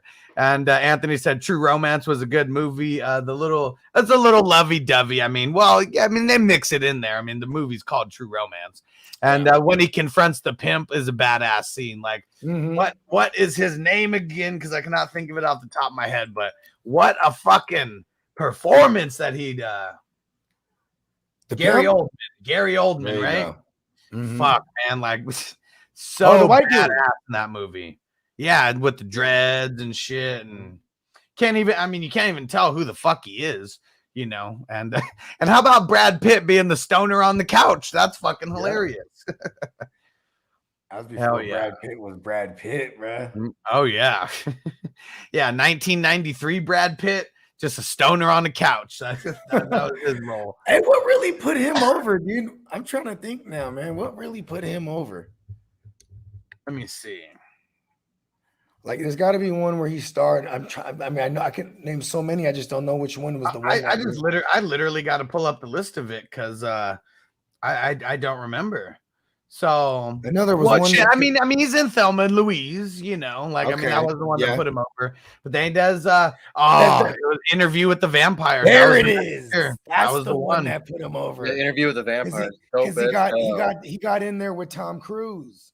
Yeah, that was a big time. Oh, good. Him and he had all the pretty boys in there. Christian Slater was in there too, right? Who's the girl? Is it Emma Stone? Or no, it's what's her name? It was the little bitch. Wasn't it Nicole Kidman or no, Kirsten Dunst. Yeah, Kirsten Dunst. Oh yeah, there you go. Kirsten Dunst. Yeah. But yeah, then he goes and he does 7, and then he does 12 Monkeys. 7 and 12 Monkeys. 12 Monkeys. He was already full blown megastar. Crazy good movie. That was him and Bruce. Such right? an underrated movie. Willis. People don't. If you haven't seen that movie, see it. You know, they actually did a series on Sci-Fi, and I'll tell you, Sci-Fi. You know, that one surprised me. I was like, wow, Sci-Fi is usually like over the top cheesy. This shit was pretty good. You know, they did a whole 12 Monkey series about the same. You know, about that movie is nuts. Their bongs a lot in the building. What up, bro? And Narcos, man, I mean, Narcos is good, but that was man, you know how it took me like 6 months to watch that shit, bro, because I didn't want to miss anything. I had to keep rewinding it and pausing and so fast. I've always been a numbers person, reading and all that type of shit. Like, it's not that I can't read, but like, man, my brain is a slow reader when it comes to reading. I love that you guys read the questions. I'm just like, yeah, y'all read it. Well, and I've even said it in here, like I'll say shit and say it backwards or whatever. And I mean, I don't know if I'm dyslexic, but I know I reverse a lot of shit when I'm looking at it. So I know there's got to be some forms of dyslexia in my brain. Good week. Sleepers was the next one in 1996, and fuck, man, like that is just the Stephen King one. No, on Stephen King. That's Sleepwalkers, the Stephen King. Yeah, Sleepers was the one when they're all fucking kids and they fucking end up going to that, the boys' jail or whatever. And man, that is just some crazy shit. And Blow, when it comes to cocaine, I mean, Blow that's still one of my favorite movies of all time. Like, yeah, Johnny Depp, man. I love Johnny Depp. Movie. All right. What does he say at the end? There we go. Ronald said it too. I'm not reading my entertainment. I'm dyslexic. And if I see subtitles, peace out. And I'm not scared of subtitles, but I just can't sit through a whole movie where I got to keep reading. Well, I can't. I mean, like, here's the thing too, is like I always got a lot going on. So if I'm, if there's a movie on, it's rare. Like if I watch one of those in the theater, that's cool because I'm zoned in. You know what I mean? You got to be in the zone. Definitely. I can't be doing anything else. You got something on and it's on, and I'm doing other shit, and like, you know what I mean? I'm not gonna know what the fuck they're talking about in Espanol. You know what I mean? Have you ever seen the movie Raid? All right, if you don't, I mean, I'm sorry if you don't like subtitles, but Raid Redemption is something you should see that movie. Nah, I've never seen it because it probably had subtitles. Yeah, it's like Thailand. But Narcos though, Holy Narcos went on for crazy. so long that everyone was like, "Oh my god, Narcos!" Well, I'm like, "Fuck, okay, let's see what this is." Because we want to hear the Pablo Escobar story. I mean, I do. I love Pablo's story. I'm very versed in a lot of these things because I just go down rabbit holes. You know what I mean? And you know what's so crazy? Narcos, I don't know if it exists because of Entourage, but man, everyone who has never seen Entourage, you need to go fucking back and watch Entourage. They called so much shit before it happened. Like, fuck, I mean, the movie Aquaman, like they called that one. They did the Pablo Escobar story, and back then they did a Pablo Escobar movie and they did it all in Spanish and it flopped because of the subtitles and all that. And then they do Narcos like years later. Like it's like you could just go and see how many things like they created, and I mean not created, but they talked about in the show in a fake Hollywood setting. It's tight though. What's tight is because I was aware of this the Pablo Escobar story beforehand. You know what I mean? And like you know, like even like they tell the story like the Los Pepes and all that shit. Like that's fucking tight. Like you know the little military. What do they call it? The resistance. You know what I mean? Yeah. Yeah. Oh yeah. That shit was up. Especially like with Blow. I mean, Blow gives us a little, you know, like I mean, like when he first meets the dude and he's there telling the dude some, and they dumb call him. You know what I mean? Hi, I'm Pablo. El Padrino, the big time. El Padrino. Oh yeah. Like man, he just dumb called the dude, and you know what I mean? And he's like, he's like, Diego, with the cars, I don't like problems. I don't like problems. points back at that dude. I don't like problems. Points back at the dude that just got dome called. And see and hear that, yes, he's a rata. Like, yeah, he's if we don't do this to him, many of his friends, his family, he's gonna die, and he had to go. He explained, he justified it as it's honorable for him. You know what I mean, I could kill one person or I could kill 1,000. Like that's pretty much what he said. So many lives. Traffic, what a fucking good movie. Traffic is a fucking great movie.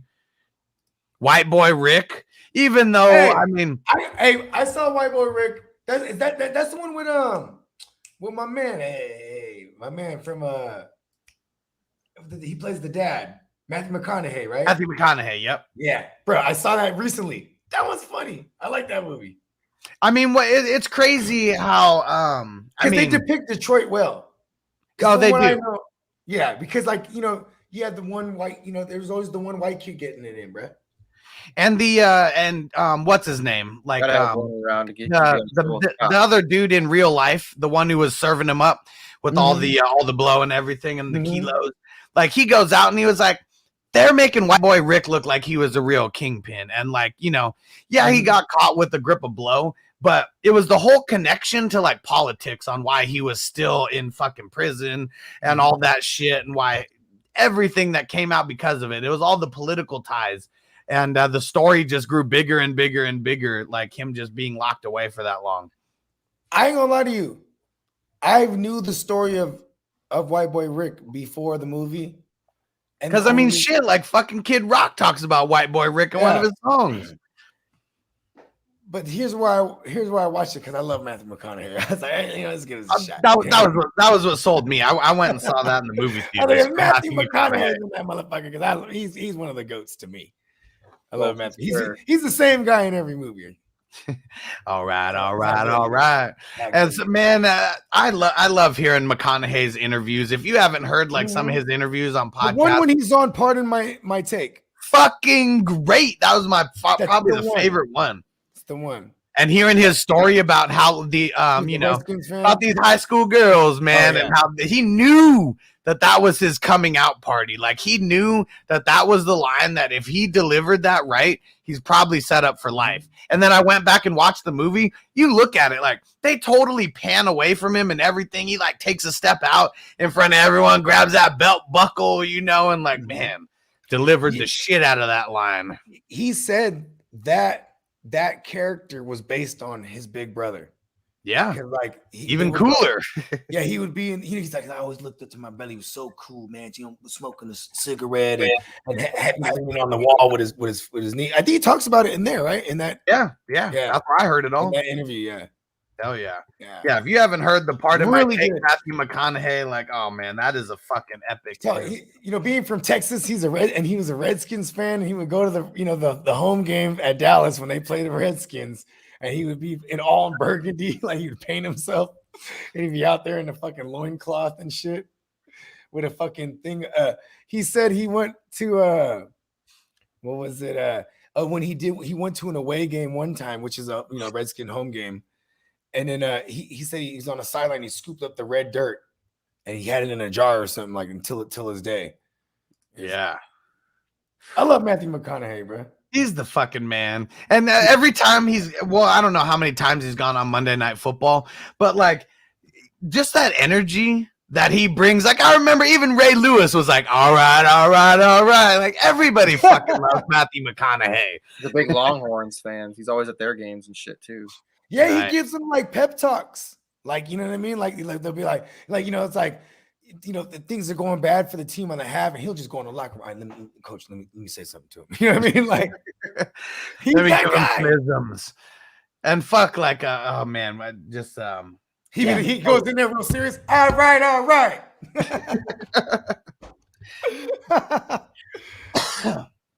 He's the fucking man. And Stu, what up, bro? Said Huz, Bogey, JC, and all the 420 crew. Have a safe, happy New Year's. Good luck this weekend, all those championships. And how about them Cowboys? We know. Hey, Cowboys one of the best teams, bro. They really, you know what I like about Stu? He stayed strong. He stayed consistent. I got one of my homies. He's a real Cowboys truther. You know what I'm saying? He's diehard. But he's the one like he's on some bogey shit. He's like, I don't know, man. I feel like it's just gonna all come crashing and this. And I'm like, wow, you really like, you know what I mean? Like he's like, I'm like, all He's a these years realist. you're talking about but all the years you're talking about going to Super Bowl, and then now like they have the best team, and he's hella scared for it.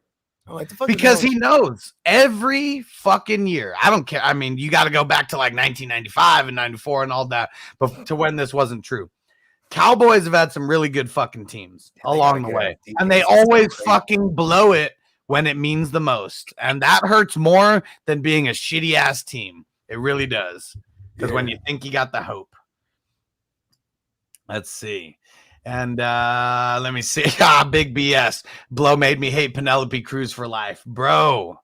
She goes from trying to blow him in the car, and then like, oh, how come you don't fuck me no more? How come you know? And then he's like, hey, chill the cops. You gotta be in the trunk. You feel me? And then they pull her over and she jumps out all wilding and shit. He has got a fucking kilo of coke in the trunk. Bitch. Fuck this bitch. And see, it's so funny because like even my uncle, like who was like in the game way back in the day in the 80s and shit. And he's talking to me about it, and he was like, what's the downfall of his life? And I was like, man, giving up the connection, man. Like everything went down from there. But I was like, getting married to Penelope Cruz was definitely like the thing that probably even made him give up the connection in the first place. He wasn't thinking right a lot of times. Here's the thing, too. It was a sequence of events. You know what I mean? Like him being brought in by Diego. Diego feels like you owe him for fucking life. Whatever he wants, you better give me that shit. Or life. You know what I mean? And when he wouldn't give him the connect, right? Or the name. You know what I'm saying? Because obviously he wanted to cut him out because he was jealous. Mary's the fucking Colombian bitch. If he doesn't, he was for Pablo, like he was Pablo's king. Mm-hmm. America, you're not touching any other fucking market. You're not touching my American guy. Market. Yeah, this is my American guy. You know what I mean? Of course, he had several motherfuckers. You know, Pablo had hella pilots that was doing their thing, but none like him. That's because they wanted to get into the West Coast. That was the whole thing. You know what I mean? The connection to LA and Hollywood and all that. Like there was no other. And it was the gay. It was the gay salon. The gay hairstylist. Yeah, fucking Pee Wee Herman. Who was Barbie. Pee Wee Herman. Yeah. Like man. Barbie. Are you guys cops? If you already have to tell me, it's entrapment. I don't know. Airplanes. It seems really risky. Hey, yo, I love that movie. It's so good, dude. He was so gangster. Like, man, he comes out, pulls out the fat ass bag of tree, throws it on his lap really nicely and elegantly. What's that? It's your pot. It's like, that's a lot more than we had in mind. I don't fucking nickel and dime you want it or not. Shit's so awesome. You know what? You know who I hate? I hate the homie he's from the beginning because he's the ultimately Dooley. Fuck Dooley. Fucking Dooley, man. I Fuck fucking hate Dooley, him. bro. Like the homie, like because he got into whatever the story goes, whatever he got into. He got in big with the feds at that point. Yeah, and then he was like, you know what? I can get you George Young. You know what I mean? I can get you Boston George. You know what I'm saying? It's fucked up. Fucking Dooley, fucking piece of Fucking shit. Dooley, that piece. Right? He was about to go. He was like, listen, I'm done. He was like, gives everybody fucking bonuses. He's extra, man. Take it all. I'm going to California with my daughter. I wonder if it really happened. Like, I mean, obviously, it makes the story a lot better. I saw like a little documentary about the joint, and they're saying like that character that Dooley was based on, that person, like, you know what I'm saying, he got popped. Like he was a pilot. You know what I'm saying? So he got popped, and then he was like, listen, I'll give you like all these names. You know what I mean? The craziest thing about it, so I actually read the book. That's how invested I was in Blow. And so it's, you know, I mean, obviously it was based on the book, but they cut out a lot of shit. There is a featured, there's a scene in the special features where he goes on trial and to rat on Diego. Now, in real life, he's literally let out. He is let out. So like after that whole scene and everything, like he's actually let out 100% scot-free. He goes completely back for selling a 20 bag to an undercover cop. That's how far he's fallen. This was the character of who?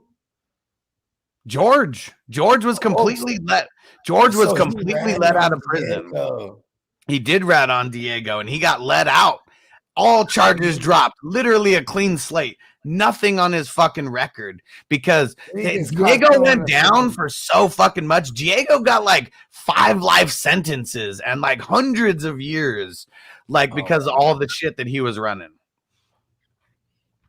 Dang. And George got let out.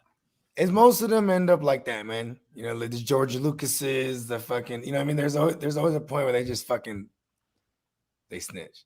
Oh yeah, I gotta run, y'all. We're out of here. Tell them where to find you at, Bogard. Hey man, you can find me at the GMM Network, and you can find us simulcasting once again tonight for the Real Fantasy Playmakers. We got a Super Bowl / Fantasy Finals edition. You know what I mean? Shout out to my man Miles Peacock. He'll be joining us. JC Money, if you want to rock, come and rock. Also got Spencer the Guru coming on. And I think it is Spencer tonight. Yeah. But yeah, man, you know what I'm saying? So check us out. It's going down 9:30 p.m. Eastern. All right. And tell them JC Money on the way out where to find you. All right, guys, go find me at JC Money Design on Twitter and on Instagram. I'm doing a giveaway for Instagram. So if you go on, find me on Instagram, I'm giving a T. Higgins autograph mini helmet from my personal collection. So get on there. 100 subscribers. I'm trying to get there. So it's a pretty simple little giveaway. Also, we're going to be starting up another show on Monday. So I'm going to be throwing together a YouTube page. So I'll be throwing that in. You guys come to Playmakers tonight. I'll throw it on there. But yeah, I'm gonna be doing some stuff for Super Draft Pro, like on the basketball side, and then we're gonna do some stuff, whatever's remaining with football. But we're gonna try to, keep it Super Draft Pro related, so we can, get some more people involved and people can kind of feel more, safe when they're playing the games, I guess. And JT86, good looking on the super chat, bro. He said Dolphins, Saints, Colts, or the Bears. I'm going the Dolphins over the Bears, but it is very close between the Dolphins and the Bears to me. If you want to play the Bears over the Dolphins, that's definitely the better matchup. I'll play the Dolphins. I'll play the Dolphins. There we go. All right, and everyone, you already know where to find me. Just go to fantasyfootballhustler.com. Go get signed up for everything on there. Go get signed up on Patreon, especially if you want to get in these NFL playoff leagues. I'm already setting leagues right now, so make sure you go get involved. Go get in right now. Peace out. We'll see you in a few hours. Peace. as I make my way. The fact I'm still alive, my claim to fame. It's no surprise I'm on a rise, finna stake my claim. Separate me from others, cause we ain't the same. Ask my brothers from another, we ain't for play. Time is money, so we got no time to waste. Soon as this thing's moving, it can't be stopped. Blue bands in my pocket, call that juggernaut. In the world today takes everything you've got. Taking a break from all your worries sure would help a lot. Put your life together.